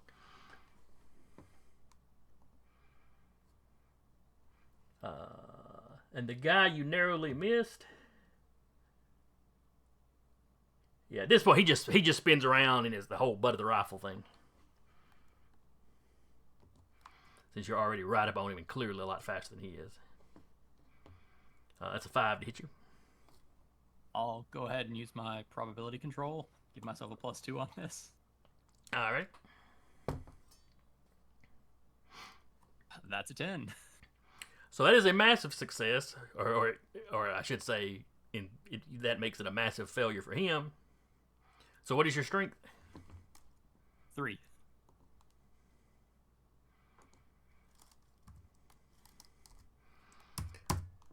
So he overextends so badly that you manage to just pop him. You swung the board and then you manage to bring an elbow back into his face as he turns and takes a swing at you.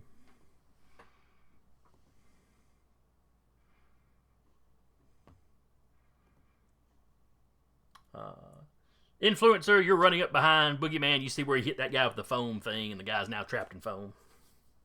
Yeah. So I guess I'm not needed here. I know there were 2 guys running the other way.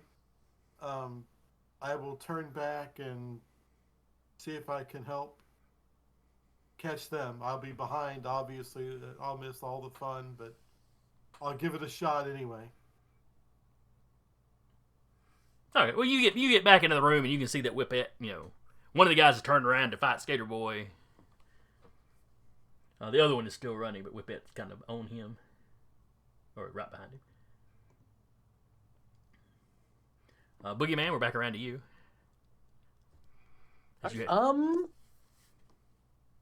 I'm gonna drag Dan back to where we started, in the hallway just outside of the Babylonian exhibit. Okay. He didn't get that far down the hallway, so yeah, you're able to get back to the exhibit door with him in tow. Whippet.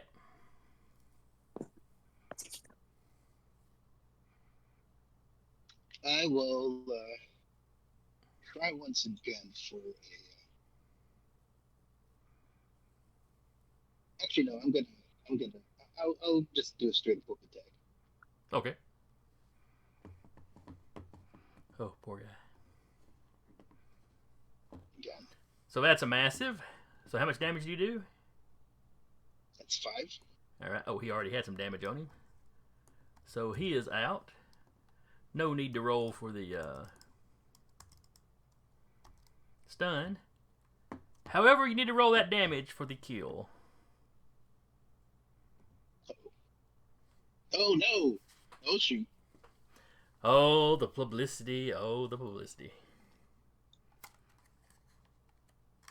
All right, let's see. I gotta work on my grabbing skills so I don't have to resort to brute force. Boss said is our problem child.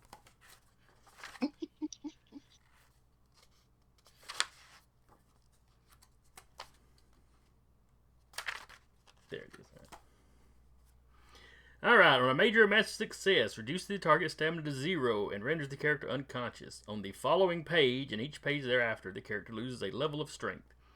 When strength falls below 0, the character dies. Okay, hopefully we can prevent that.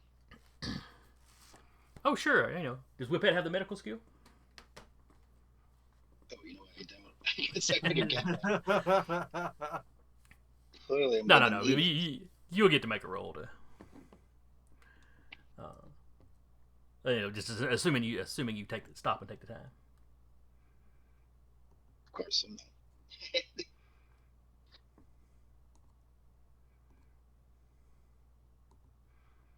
Just go straight Dolph Lundgren. If he dies, he dies.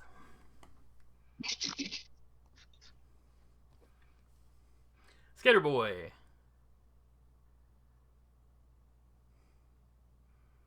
I'll just hit the guy in front of me.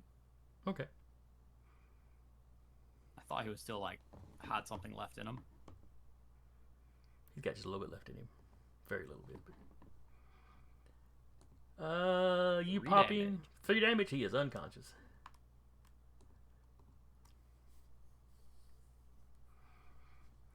And you turn around and look, and you see where Whippet just laid this dude's back open.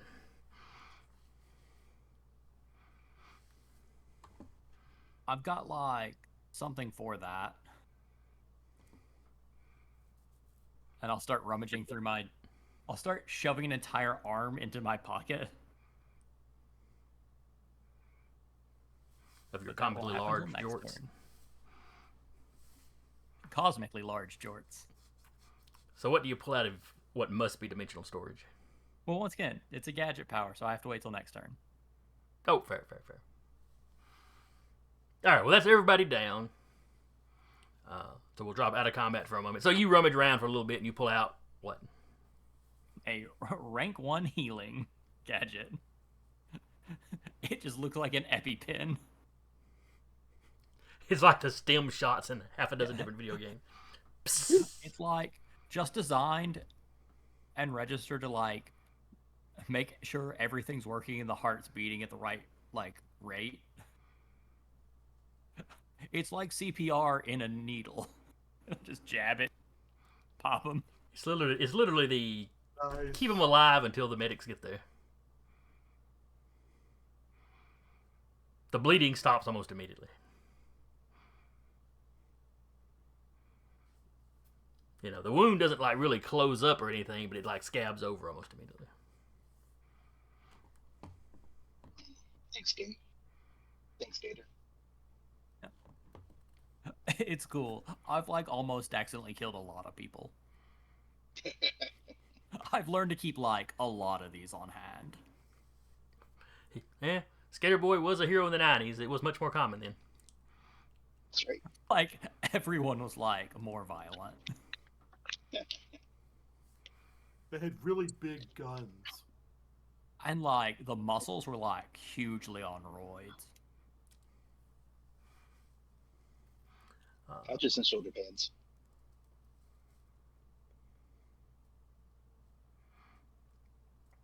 But all right. So you've got everybody. Everybody's down. Everybody's unconscious except for Dan, and I guess technically the guy influencer is possessing. Boogeyman's just gonna prop Dan up against a wall so he's facing everybody. We could cuff John that I've got possessed, and I can let him go. Well, the box with the artifact that got dropped is Boogeyman's gonna pop that open. Is everything inside intact? Well, they didn't have the lid on it. They lost the lid in the smoke. Right. Give me an awareness check. All right. Would investigation factor into it? No. Okay, fair enough. Boop. You needed a 10, you got an 11. Well, Can't there is the one broken clay tablet, but you didn't spend a lot of time studying before before you swung by. The flight wasn't that long, but you're pretty sure it was broken initially. Yeah. So it doesn't look like anything else broke. The foam inserts in this crater are pretty nice. So, Dan, Yeah, what you and your friends doing here? stealing some stuff. Who hired you? And the entire time, Boogeyman is just going through all the other people's pockets. They don't have a lot of them. Like none of them are dumb enough to have their wallets on them. Mm-hmm. One of them did have a set of keys.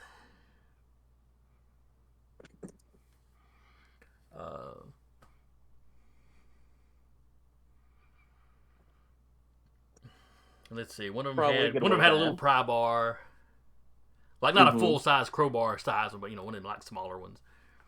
Yeah.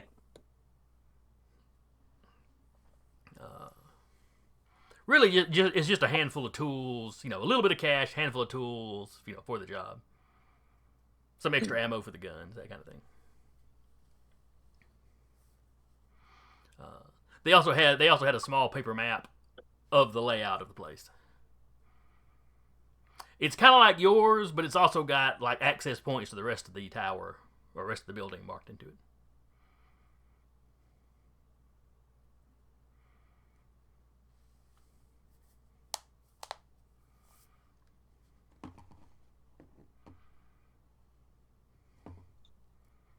So where was the other location that got robbed? It was in Chicago. Chicago? It was a small museum in Chicago. Boogeyman's just gonna lean up against Dan, just rest his helmet on Dan's forehead and say, "So, did you guys do Chicago too, or please tell me the truth." Give me an intimidation roll.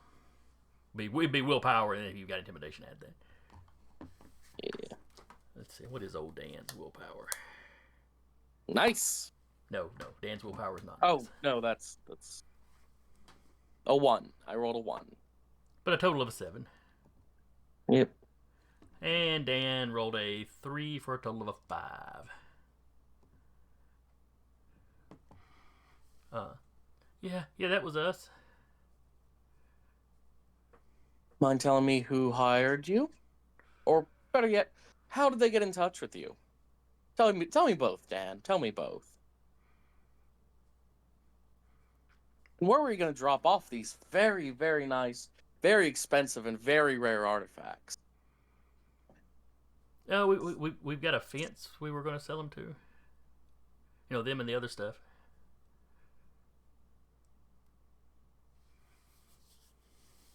What other stuff? The stuff we got in Chicago. We haven't actually sold any of it. That makes sense. Where is the stuff you stole from Chicago? It's in the van.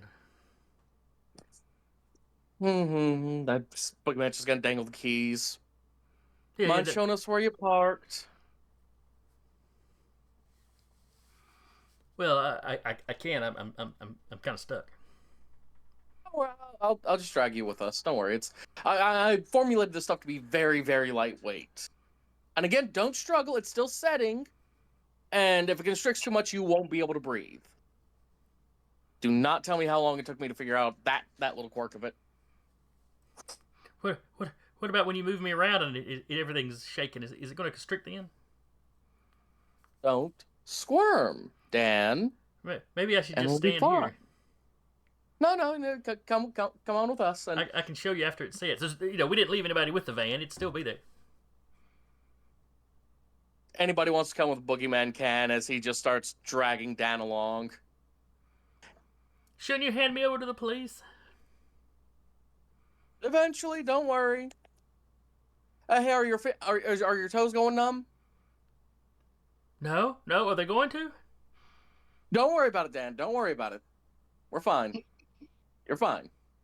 Trust me, Dan. You're fine. Any itching, burning, anything like that? No. Oh shit. It's kind of warm though. Anyway, let's. I'm sorry. What was that? He said it's kind of warm. Ah, shit. I mean, don't worry about that, Dan. Don't worry. Let's go find the van. How's your eyesight? So you drag him out the back way. There's a few police officers on that end, in case they tried to bust out that way. Mm-hmm.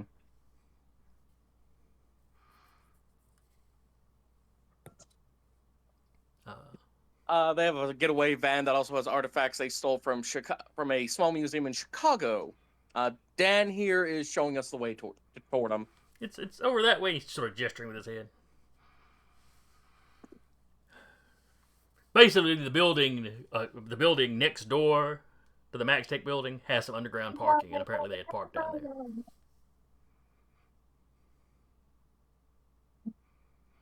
I'm gonna go ahead. So while Boogie's dragging him out, are the rest of you following them, or the rest of you staying inside with the other down zombie thugs? Well, I see the police are coming in, so they could probably watch out. Okay. I'll collect them up. Okay, so you drag them all together. The police show up. I'm assuming that you cuff the one influencer's in, and influencer steps out of him. Yeah.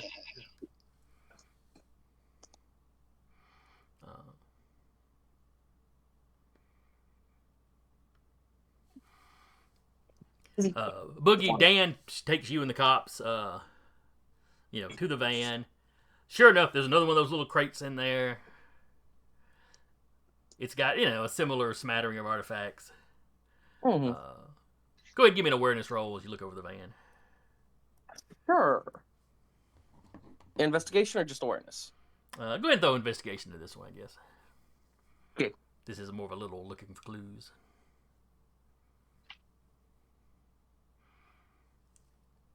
All right, that's a massive success. So yeah, you find that. You find some spare zombie masks. One of them's damaged, so clearly they had some extras on hand to swap out if one got damaged. Mm-hmm.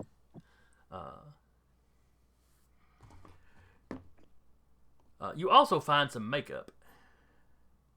Ooh. Like a little commercial makeup kit, or like something more professional, like something Little bit of both. Mm-hmm. One of the things you find is just some black lipstick. But then you also find like body paint, like an actress would use, or a cosplayer when they needed to like literally white out their face.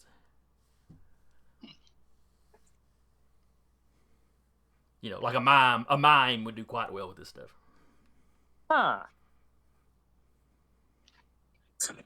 I asked Dan about that. Well, I mean, it's just some makeup.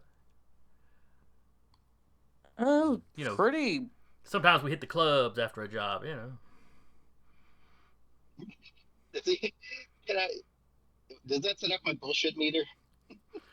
Give me a willpower roll. It's very much some bullshit. Ooh, Dan got an 8. Dan's BSing with the best of them. Let's see. With a 9, yeah, you're not really believing this. With a massive success, Boogeyman, yeah, he is absolutely covering for somebody or something.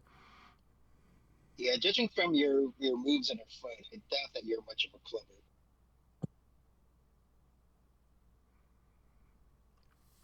Dan, please don't lie to me. We're friends, right, Dan? You can't threaten me. You can't hurt me. There's a police officer right over there.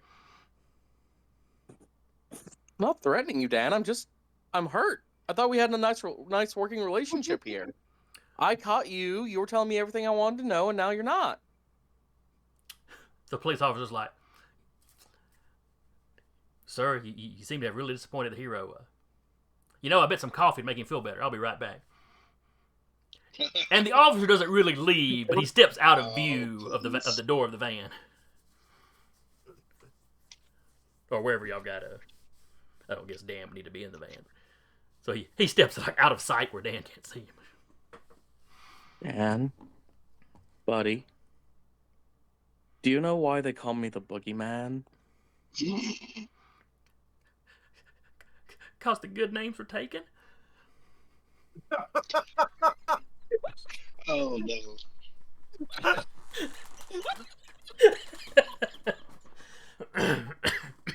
Oh,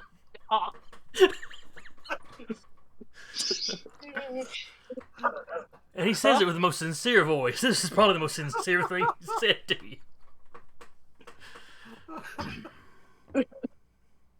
Boogeyman will be crying about this in his room later.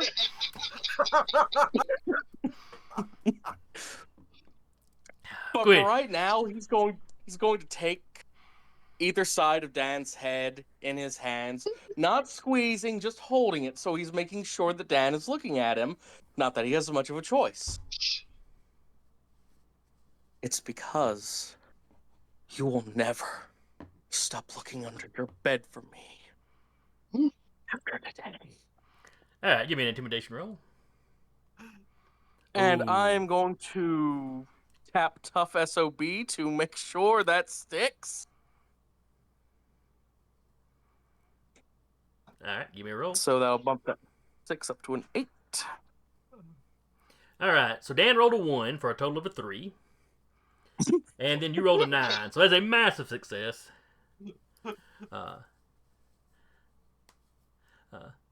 It belongs to the boss. She doesn't dress up like a zombie. And where's the boss? Somewhere in the building, the artifacts we used to cover, she was going after some of the tech stuff upstairs. God damn it! Just like in Chicago. God damn it. Priceless Babylonian artifacts were a cover? Oh, man. Well, they had the artifacts. They were planning to sell them. All right, give me a rundown. Powers, weapons, anything. But she calls herself Nosferatet. And I think she's a vampire or something. Ah. I mean, I've seen her out during the day, so I don't know if she's real or not. I mean, we asked her why she didn't use real zombies, and she said, they were just, they were gross. Over the comms, I'll be like, "This is like my wheelhouse," and I'll start trying to find the stairs. You remember on the paper map that they had these stairs and elevators marked that would get you up into the tower or into the rest of the building. I will head that way. So, like I said, the cop stepped out of view, but he heard all this. He starts radioing in about it. Possible vampire, or maybe a superhuman cosplaying as a vampire. But possible enhanced individual still in the building.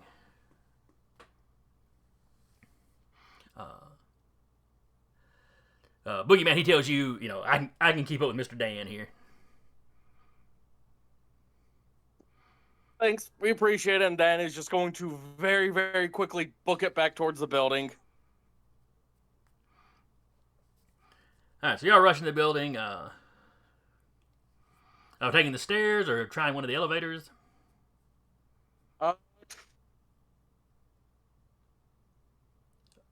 Marigold. Dan is gonna vote, or Jack is gonna vote elevators. Okay. Or stairs. Skater Stairs. Boy's going stairs because super speed. Yeah. Right. Alright, so y'all are all running up the stairs. Y'all are all staying pretty closely packed together, except Skater Boy, who's a lot faster. Skater Boy, you get up a couple flights of stairs. Because the museum takes like the first 2 stories. Well, not the entire level, but it's built on there's 2 layers to the museum. When you get up there, the door into the rest of the building has like a fairly fancy looking electronic lock on it, but somebody's already pried that off and clearly been like playing with the wires. The door is unlocked. Does the door look airtight as I'm going past?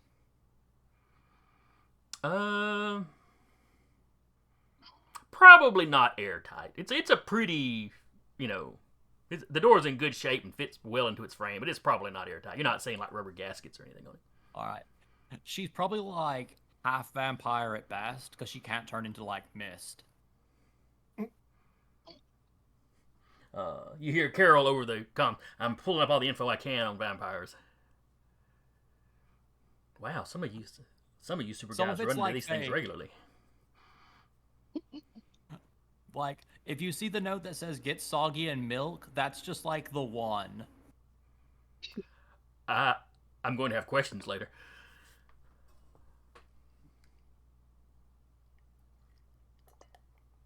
So as you race down the hallway, you see you round one corner, Skater Boy, and this is about the time the rest of y'all are getting to the door. You're rounding one of the corners of a hallway, Skater Boy, and you see someone sprawled on the floor.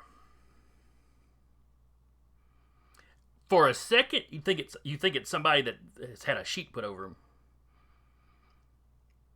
Then you realize it's somebody wearing a white cape.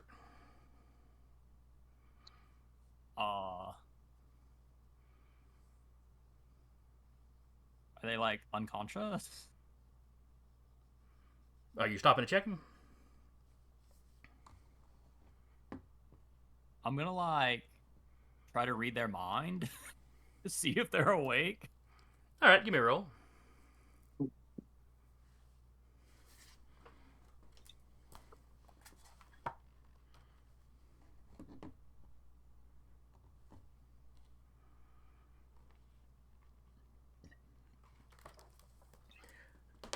All right, so that's an 8 and an 8, so that's a margin. So you get a marginal success.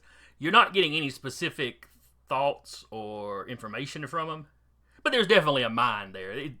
This person is definitely still alive. But I can't tell if it's like if they're dreaming or if they're conscious. No, marginal success. You're not getting anything that useful. You get just enough to know there's a mind there. As you get closer, you can tell that the white cape's got them mostly covered, but they're wearing like blue and white up under that. By any chance, is there like is it Mr. Manhattan? Yeah, it's just what I was saying. It could be. And if you roll him over on his back, yeah, you got the atomic symbol. He doesn't appear to be injured. Yep. He just appears to be sleeping. Any bite marks on the neck? Is Whippet asking that over the comms? Yes. If I'm not on the scene, yes. Skater Boy, you do not see. Like I said, you don't see any injuries on him. No bruises, no cuts, no punctures.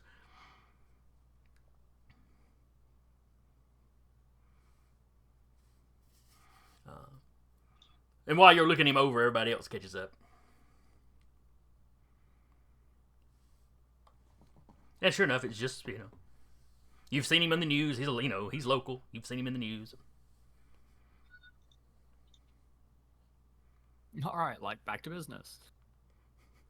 He looks comfortable. He can just lay here.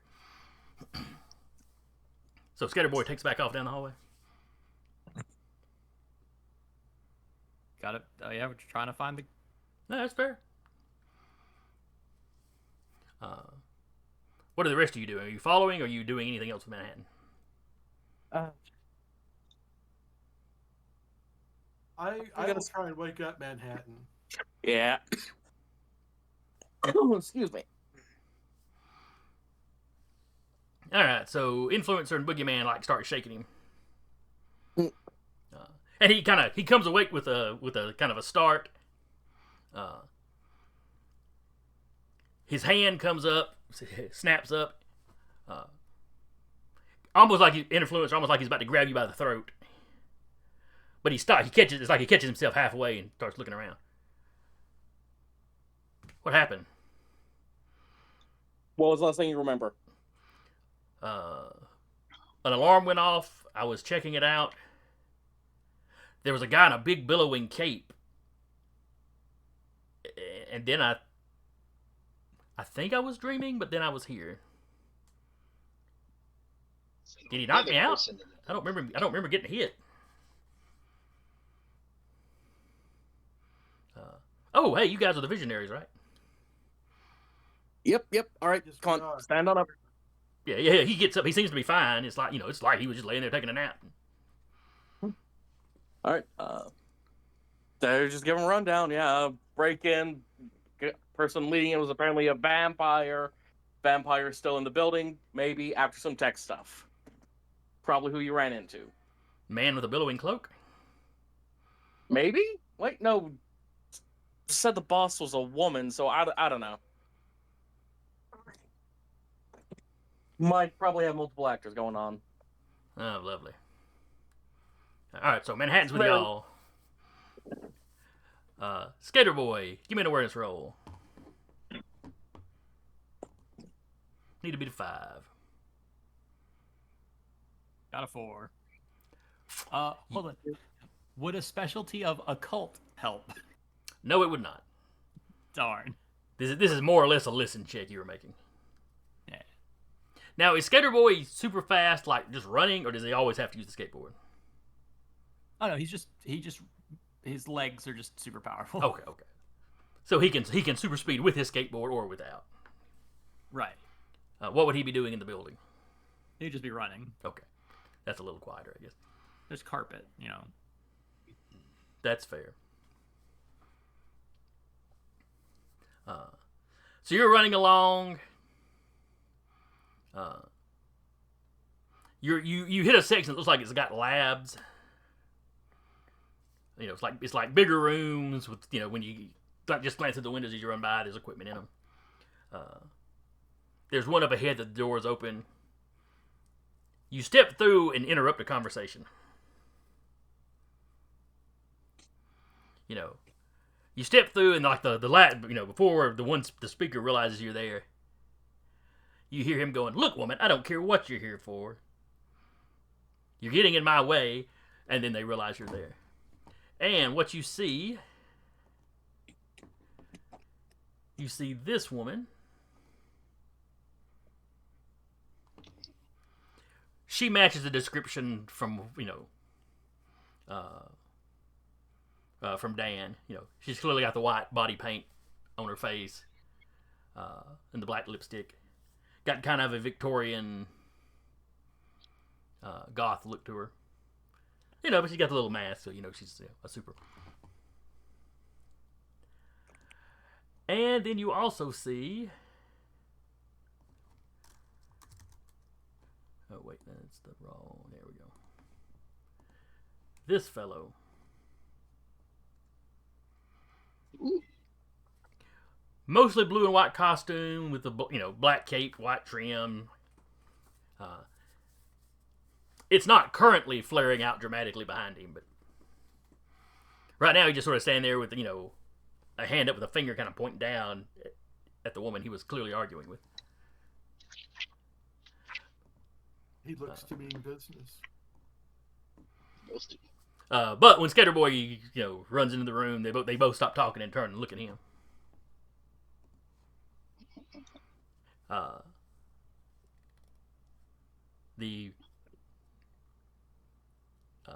The woman's like, "Pick up this discussion later?" Yes.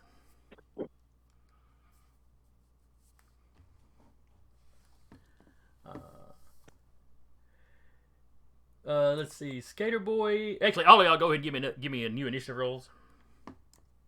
Sure. We'll just go ahead and get that out of the way, even if y'all aren't quite there yet. All right, Boogeyman got a 7. Am I gonna 5 again? Jeez. Whippet got an 8.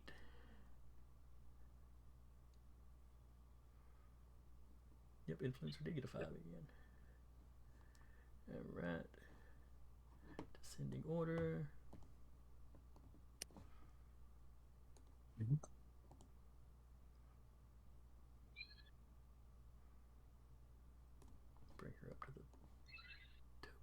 level. Bring him up to the token level. And y'all got Mr. Manhattan with you. Did I not give? Oh, no, I already do his initiative. Excellent. It's 2 games in a row I remember to roll NPC's initiatives at a time.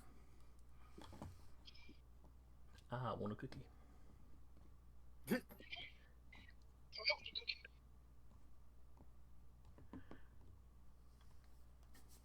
All right, top of the order is the guy who you do not have a name for yet.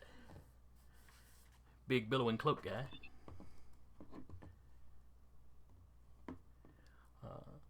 Basically, the rest of you will be catching up the next round. So Skater Boy's got to hold his own for one round.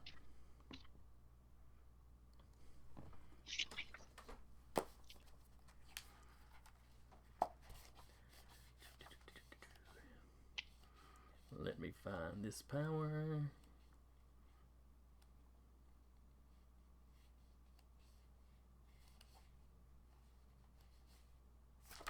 All right.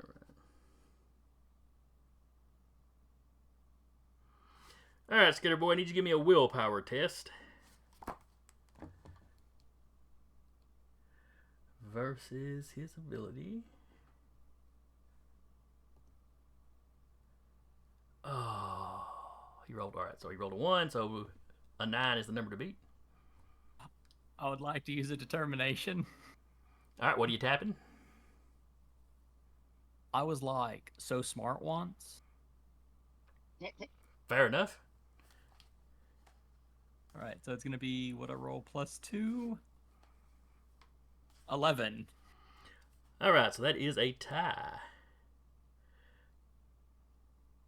Oh, did we lose something? Wait, what? I thought he rolled a 9. Oh, I'm sorry. I was looking at the 9 you rolled, not thinking Yeah, about that you I had the got +2 on it. Okay, yeah.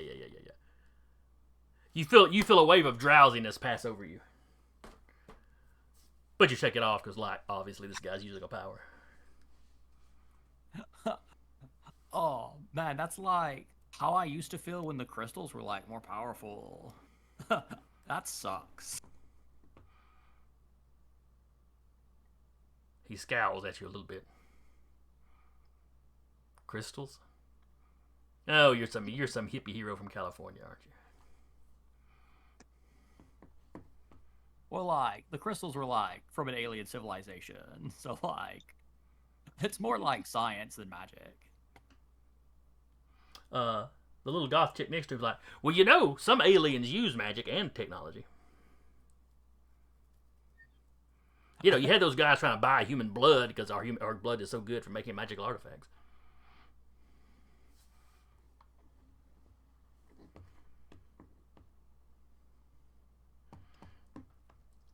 And then it is our turn.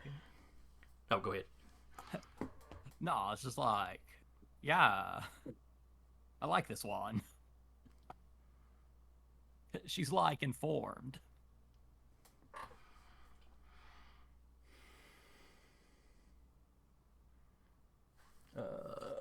You're gonna like stab me now, aren't you?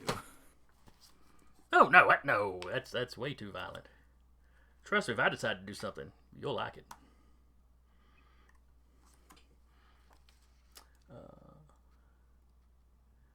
Let's see here.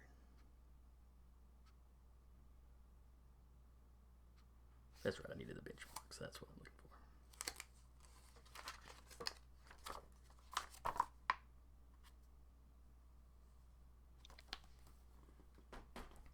All right. So suddenly there's just a puff of white mist where she was at.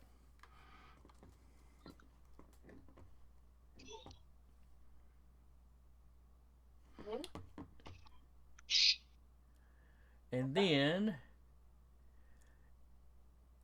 oh wait, let's see. How tall is Skater Boy?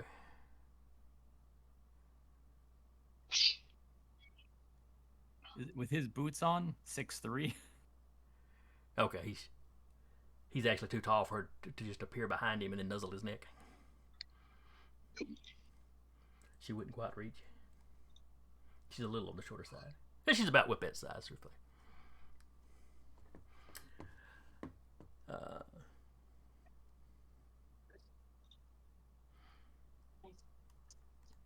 All right, she is.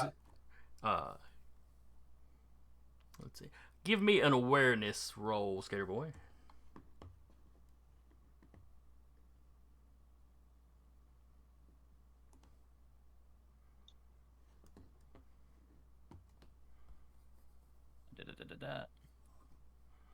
A 7.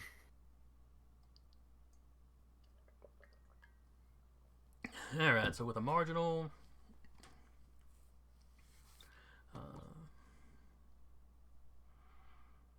I'm going to say that goes in. Well, it's marginal's really not going to do anything. All right, so there's a puff of the white smoke behind you, and then you feel somebody press their hand up against your back. Like, not punching you, it's like literally like somebody just laid their hand on your back.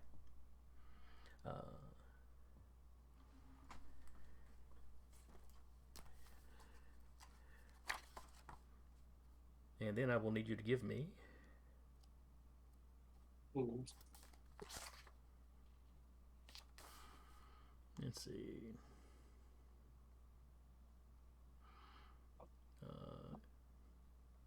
Versus strength or willpower. Oh, that's right. She has to pick which one it is when she takes the power. So give me a strength roll. Versus her energy drain.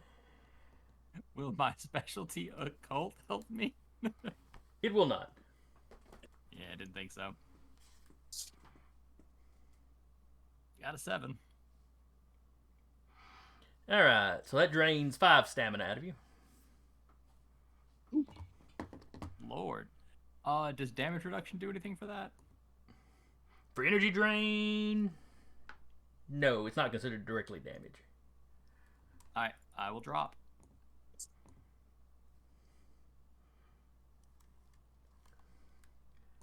All right, so her stamina plus what she just absorbed. All right. The last thing you hear, Skater Boy, is you hit your knees and fall forward onto your face. It's her telling the other guy, "Oh, see, I can put people to sleep too."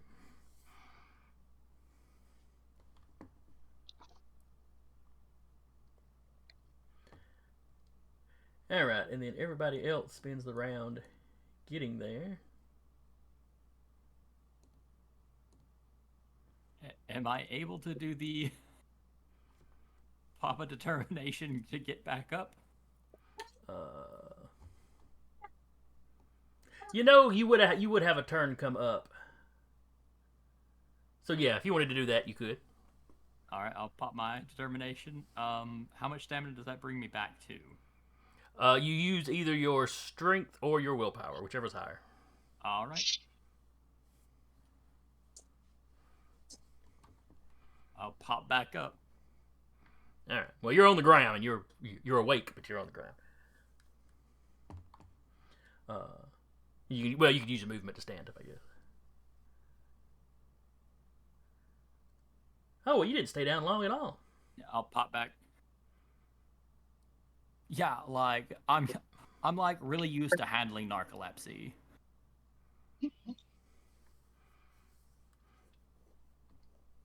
All right. Now, all the rest of you appear at the door.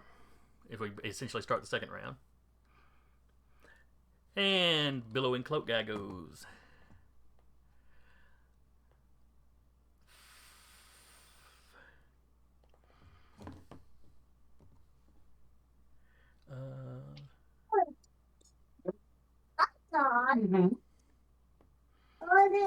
You hear him sigh. How did I not see this coming?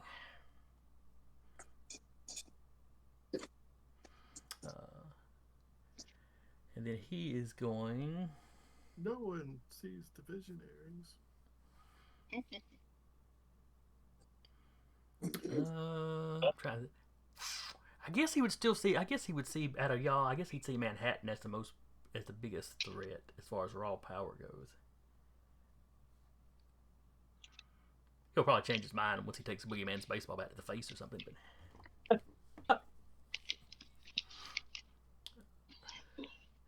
So he needs to roll that.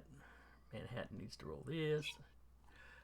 Alright, so the bad guy rolls as high as he possibly could and gets a 14. And Manhattan rolls as low as he possibly could and gets a 6. Manhattan drops to the ground asleep again. You useless asshole! Look, he took one for the team. It would have been one of you guys otherwise.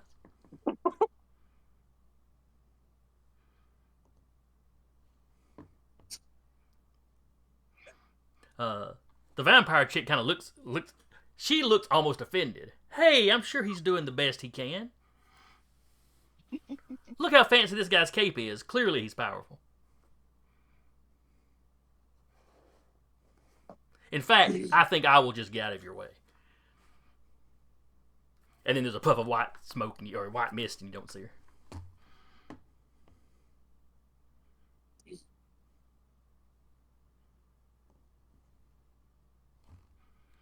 Goth died in 2002.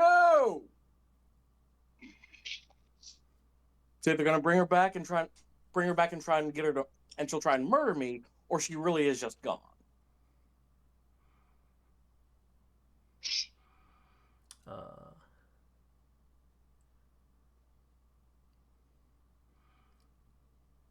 Shout out to Robert Smith as a hack and find out. So yeah, Big Bill and Cloak Guy just looks over at you. That's big talk from the guy in all black. How long ago was the Matrix? Also, something he is going to cry about in his room later. And Whip-Ed, it is your go. Okay, so here's what I'm gonna do. I want to see if I can just wave my, kind of twirl my whip around the room as much as possible, just to see if I can locate where the presumably disappeared but still present Nosferatu is. Who stole my damn gimmick? How would that? Is that a thing that can be done? It seems like it should be.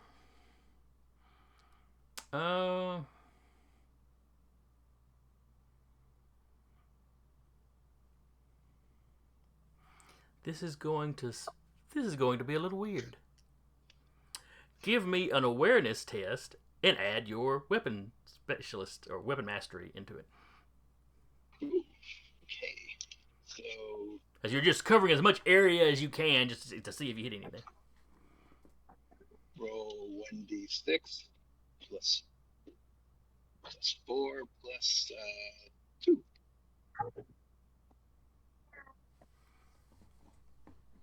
And then I forgot to Yeah, but say you wrote out the equation at least. Mm-hmm. Okay. Let's see what that does. Big jump. Alright, so that's a 7. Oh. I was looking at the wrong villain. That's why those powers didn't make sense.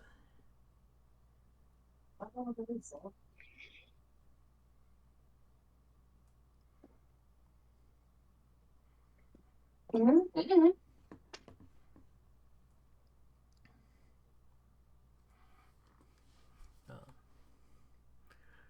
Alright, so... you got a marginal success.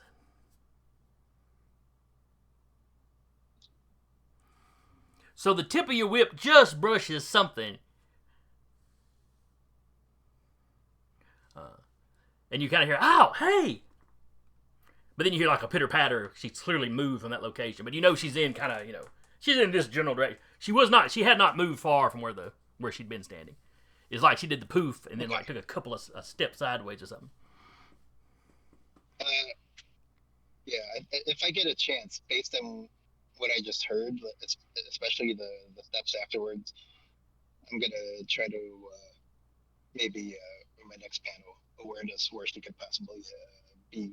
Okay. But I guess that's next page's problem. Yeah, you can do that next page, and then if you spot her or hear her or whatever, you make an attack in that direction you want to. Going for the kill. All right, then it is Mr. Manhattan. He is napping peacefully. Boogeyman.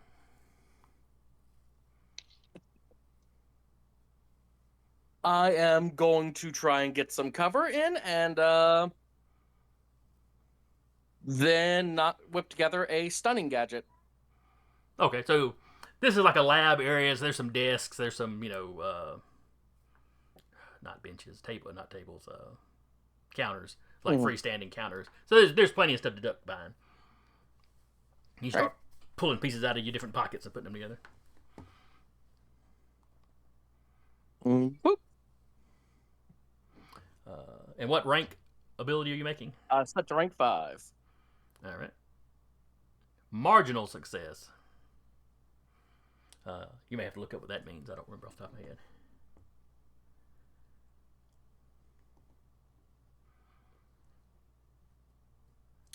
Influencer.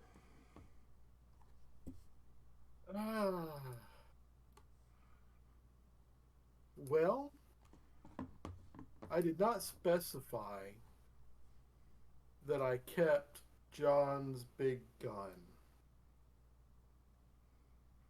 No, you didn't say one way or the other. And we assumed that I did. Or, I guess I could always spend determination to retcon and say that I did. Oh, that's fair because I didn't. Neither I nor anyone else specifically said you didn't.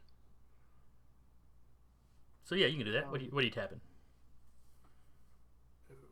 Do I have to tap to retcon? Let's see. I don't know that I've got something. That might not be one you necessarily have to. That's fair.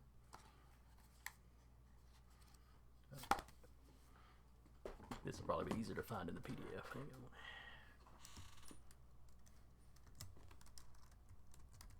Retcon.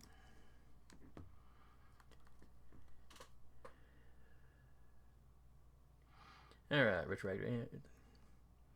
An advantage lets you retroactively change some element of a story.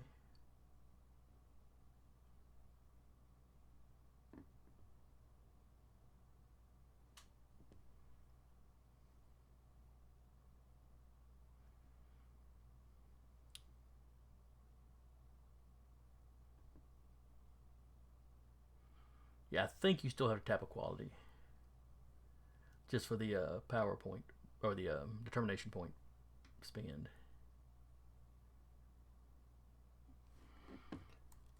So what do you have? I haven't picked very good qualities for him. I need to work on that. Oops, that was the wrong influencer I clicked on. There we go.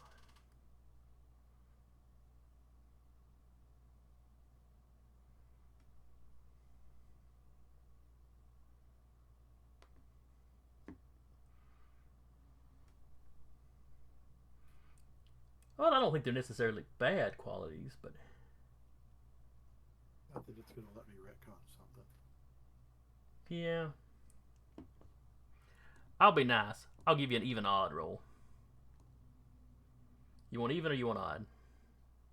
I'll take even. 1. Oh.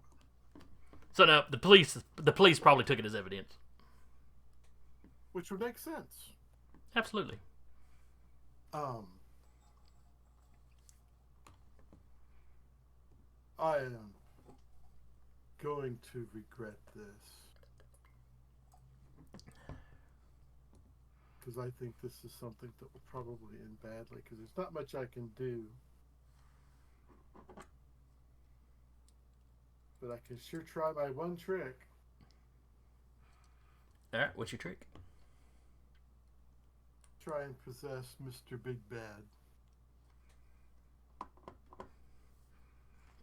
Alright. Probably should limit that to sessions. Number of times per session. On the other hand, it's the thing you can do, so. Yeah. Alright, so he is going to spend a determination. So Curtis, you get a determination point. And he is going to try to block you with his power. Okay. So you're rolling your possession, he'll be rolling his, his whatever it is he has. Ooh, and he rolls a 1. So he gets a total of a 9. So that is a beat him by 3. So that's a major, which I think is that rounds. You're ranking rounds that you have control of him. It may be. I need to write that down so I've got it saved. I know massive is to the end of the scene, just however long that is, but. Yeah. But you feel a wave of fatigue start to pass over you, but then you disappear into him, and that goes away.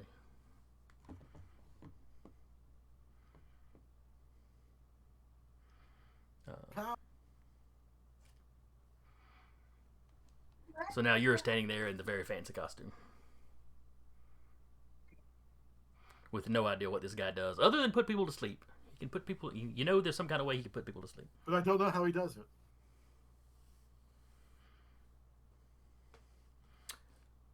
Yeah, when you're possessing people, do you get there? I mean, obviously, if they're super strong or something, you know you were super strong. But yeah, I wonder if you get their mental abilities. But you're in there now. Skater Boy, you're up. Do we have a kind of sort of lock on where Nosferat? You heard the whole "ow" and the little patter of feet, so you know what corner of the room she's in at least. I'm just kind of lock in and do a rushing attack. All right, give me an awareness roll to see if how well you might have her pinned in. 5. All right, so she beat you by 2. So you were basically attacking blind. How big an advantage does that give her? Or does it even say? Yeah, I'll give her a +2 on her roll to avoid it. So go ahead and make the attack. And a rush is... Rush is just base prowess for 2 hit. Plus, like, any specialties. That's right, but you do a little bit of extra damage based on your like movement power or whatever, your speed. Got an 8. All right, and Nosferatu has a prowess of 6. This is giving her a +2. The invisibility is giving her a +2. Yeah. Massive success. She punches you as you run by her. She has a strength of 4.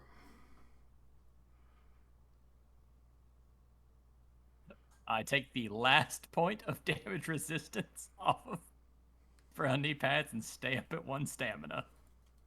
All right, so Spray on Knee Pads Party Edition is depleted.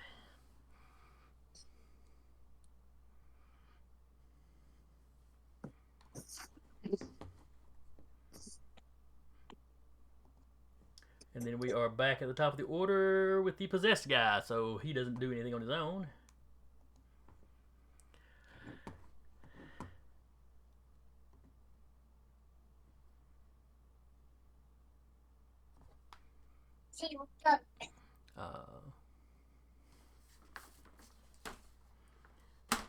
Let's see, what is she going to do?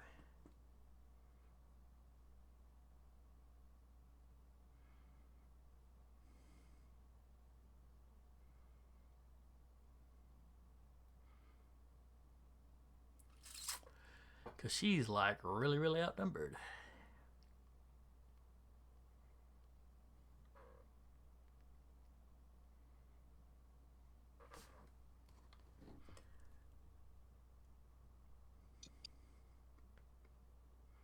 Whippet, give me an awareness roll. Need to beat a 3. I suspect you can do it. Go with it. Go. All right. You see the actually this is a lab, so there wouldn't be carpet probably. But you hear the little, you kind of hear the patter of her feet and realize she's kind of charging right at you.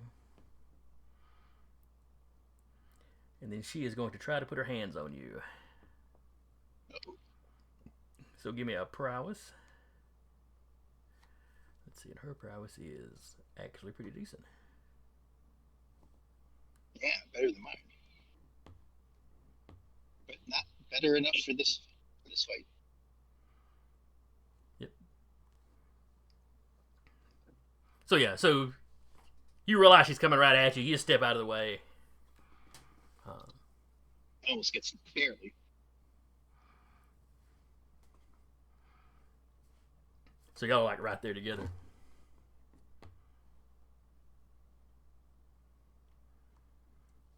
And it's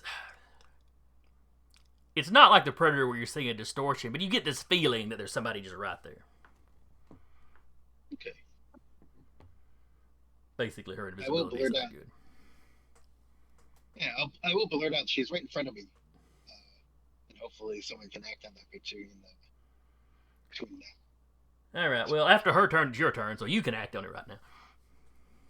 Oh, okay. Right. Well, let's just go for. Let's go for. I'm gonna try this. She's right here, and then whip crack at her. Are you just hitting her, or are you doing the rap thing? Oh, just a hit. All right, just the hit. Because if she starts bleeding, maybe that shows. If she starts bleeding, maybe that shows. All right, so that is prowess. Minimal. All right, so half damage. Round up or down? I believe we're supposed to round down. Probably I was rounding up with the goons just to take them out faster, but she's not a goon. She's a named character. All right, so it is 2 points. -2 from Nosferatu.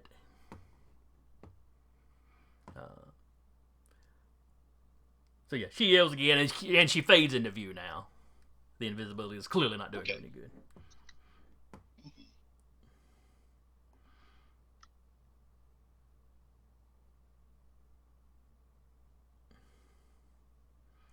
All right. Manhattan is still sleeping.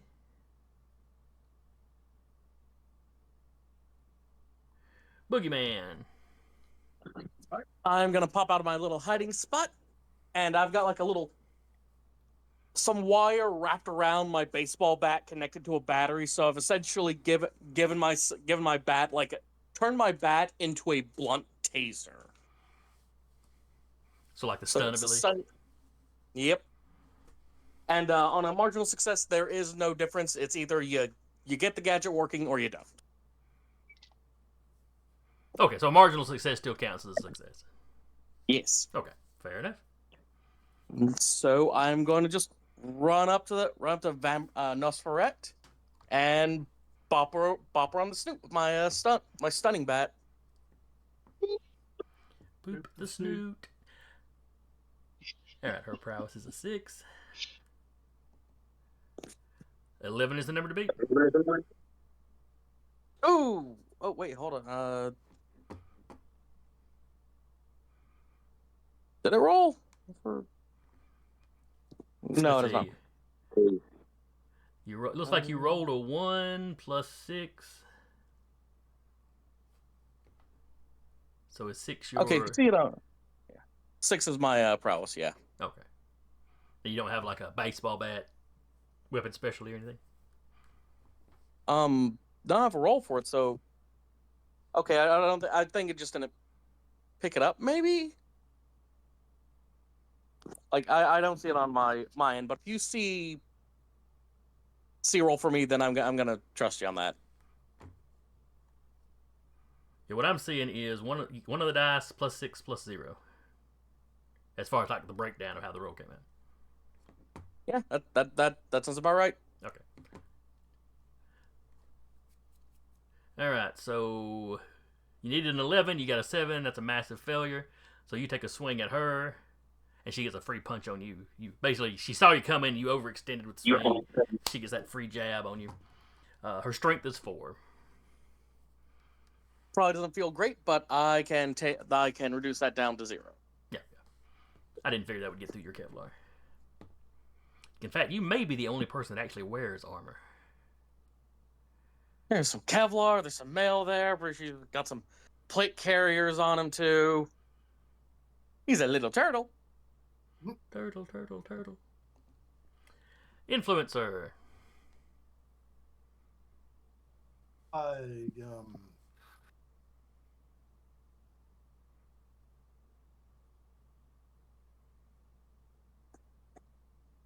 Maybe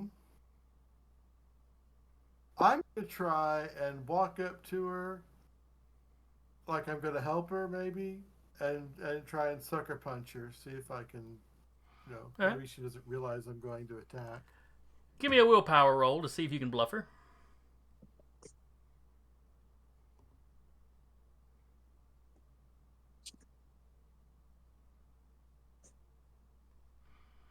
So yeah, you step over there. She sees you coming, but is like, can you put this little heifer to sleep? Like, yeah, let me put the heifer to sleep.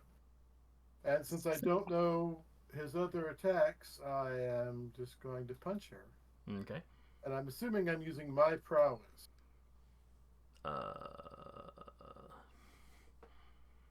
Prowess is considered a physical stat, but it's kind of your fighting skill, so yeah, go ahead and use your prowess. It's probably better anyway.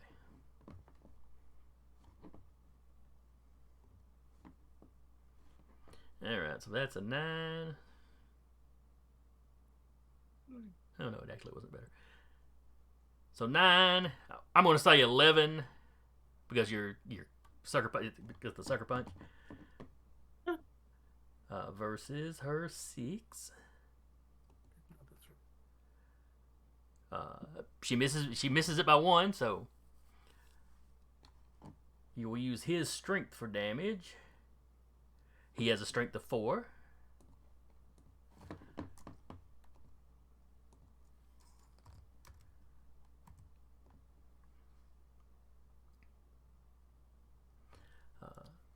So yeah, you catch her. She's like, "Oof! What are you? Oh crap! Is that what the pretty boy does?"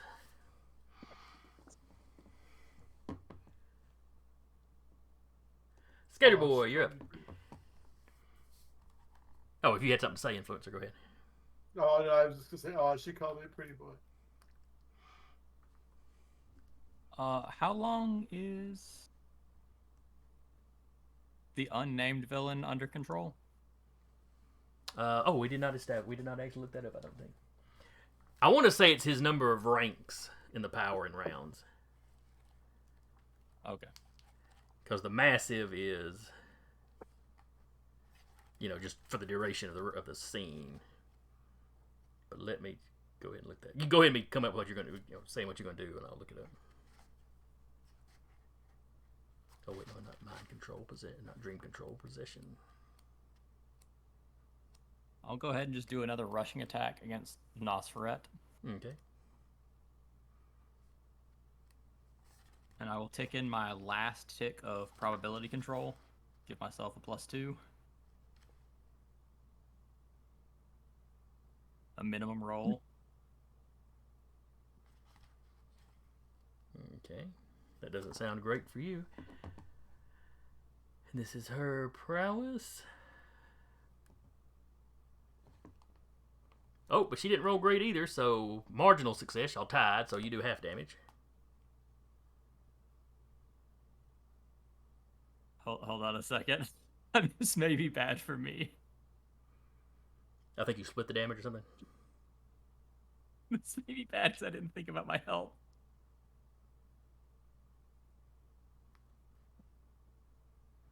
Okay, a major success on the mind control places the controlled quality and requires a new test after a level duration. So, yeah. Okay. Marginal success on rush, I just do a glancing blow that's half damage. Okay. So it'll be 4 rounded down to 2. Alright, so she takes 2 more damage. It's on a moderate success. If I fail the push test, we split the damage. Or we don't split. I take half damage, Gotcha. and they take normal damage. Well, she's starting to look a little rough.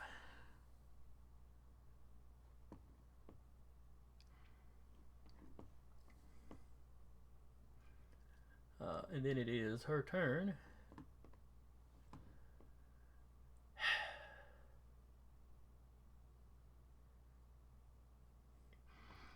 Whippet, she locks eyes with you. You are really inconveniencing me. I really needed some of this. You know how much money I could have gotten from some of the tech, some of this tech.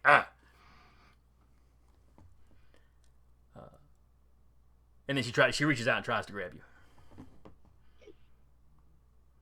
So give me a prowess. 10 is the number to beat.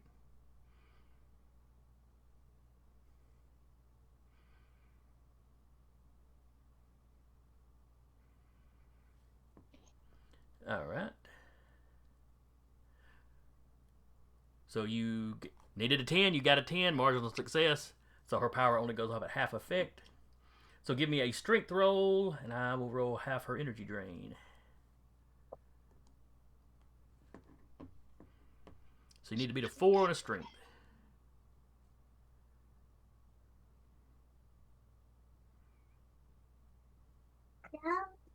Sure. Okay. All right. So you feel the slight wave of fatigue. Not like you're sleepy, but like you're, like you're about to get tired kind of thing. But you shrug it off. Yeah. She gets a very pouty look on her face. And then there's another puff of white mist. So no stamina loss? No. You beat the roll. Okay.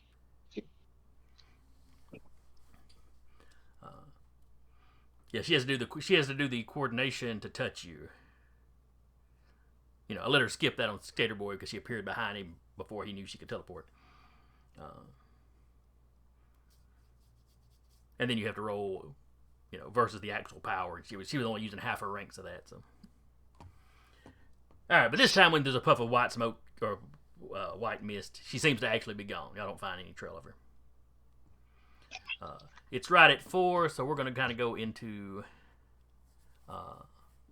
prologue.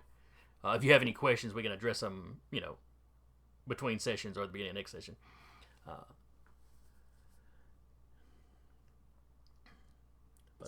Yeah, once you're sure she's gone, you call the police in. They get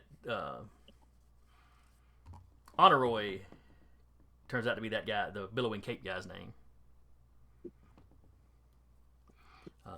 Apparently, it's something from Greek mythology. The personification of dreams or something. Is he human? He is. At least he appears to be. Right. He's like super upset about how easy y'all took him down. Even the police comment on what a high opinion of himself he's got. So he literally gets carted out in front of cameras outside, swearing vengeance. The police officer that you found, that you left with Dan, y'all find him laying in the parking garage. Oh. Still alive. When y'all rouse him up, basically he describes Nosferatu appearing in a puff of smoke and then just grabbing him and draining him to the point that he passed out. Yeah. The doctors look him over and basically just diagnose him with fatigue. So did she get away with Dan and the others? Yes, you find that the foam had finally set and it's ripped up. Chunks of it are laying around. They put an APB out on the van. They find the van abandoned somewhere at some point, but they had not removed the artifacts yet, though, so the artifacts are gone. I wonder if we can get a manifest of what was stolen in Chicago. Maybe try to figure out what they might have been planning based on what was stolen. And were they a cover also? Were they stealing tech from Chicago? Like When Yeah, you it's like when you mention that to Carol, because she's the one that brought up the fact that, hey, there was this other robbery. She starts poking around, and there was a tech firm in that building as well. So 2 tech firms, both of which had museums with Babylonian artifacts. Yep. That's not weird. No, it's not weird at all.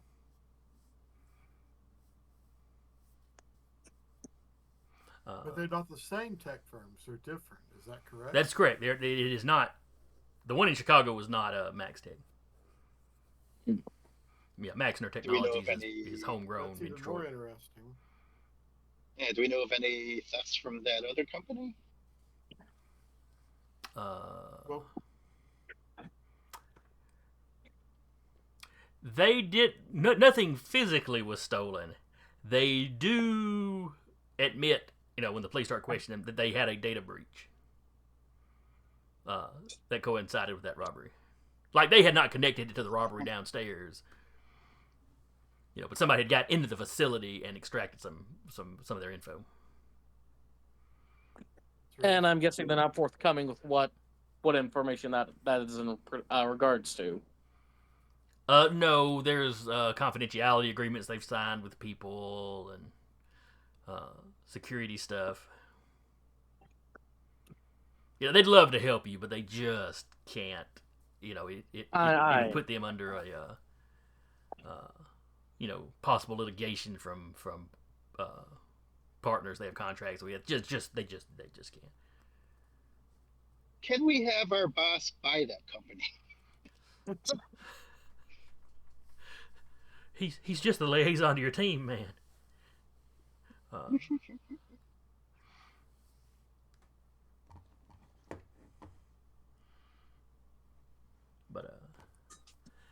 However, the artifacts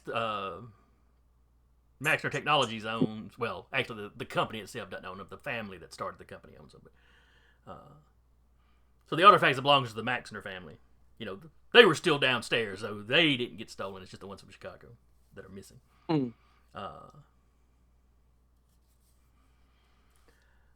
Mr. Manhattan thanks you all for your help and apologizes for being so useless. He's like, this is one of the most embarrassing days I've had as a hero. And I've been knocked out in a sewer before, so, that tells you how bad I feel about this. Do we know what tech was stolen from this site? From the way Nosferatet was talking, she hadn't managed to steal anything yet. She was telling Whippet what an inconvenience it was and how much money she could have made off the tech she was going to take. That's right. Okay. So you're not sure what she was here for, and Honoroi, how do you say it? He hasn't actually spoken up about what he hasn't admitted to what it was he was even in the building for.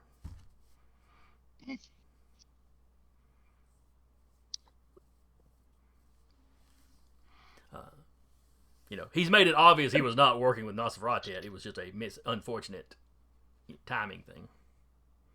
Yeah. Oh, that's really interesting. Carol is able to get in touch with Kenneth Maxner, who is currently the owner or currently the CEO of Maxner Technologies. And he's not entirely certain what they could do. And, Max Tech does a lot of stuff. There's numerous things she could have potentially been breaking into steal if she was just planning to sell it. They own a lot of patents. Since he's taken over, they're doing a lot of genetics research and stuff like that. That's kind of his specialty.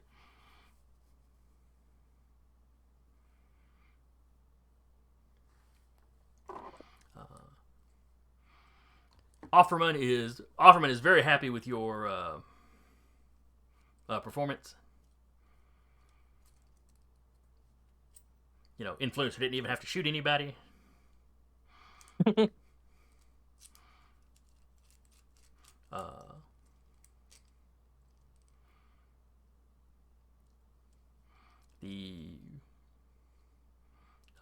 do all get to talk to the press.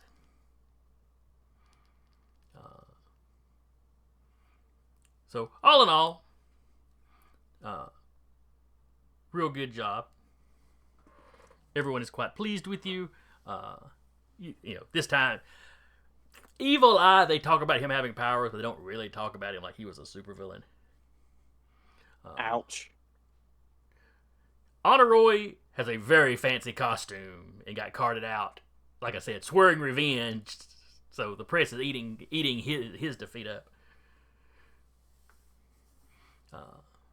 We beat him with the power of teamwork and corporate training. And that is the soundbite that gets played over the news. Oh, God. For good or ill, that is the soundbite that makes the news.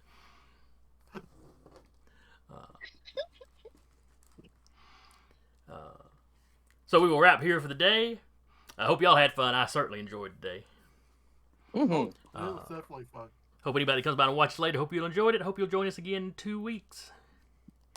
Hope you join us for the rest of the season, for that matter. Again, I was your GM for the day, Jason. And with me has been Taylor as Skater Boy. See ya. Mike as Whippet. Night. Curtis as the Influencer. Laters. And Marigold as the Boogeyman. Hope y'all had fun. And we will see y'all next time.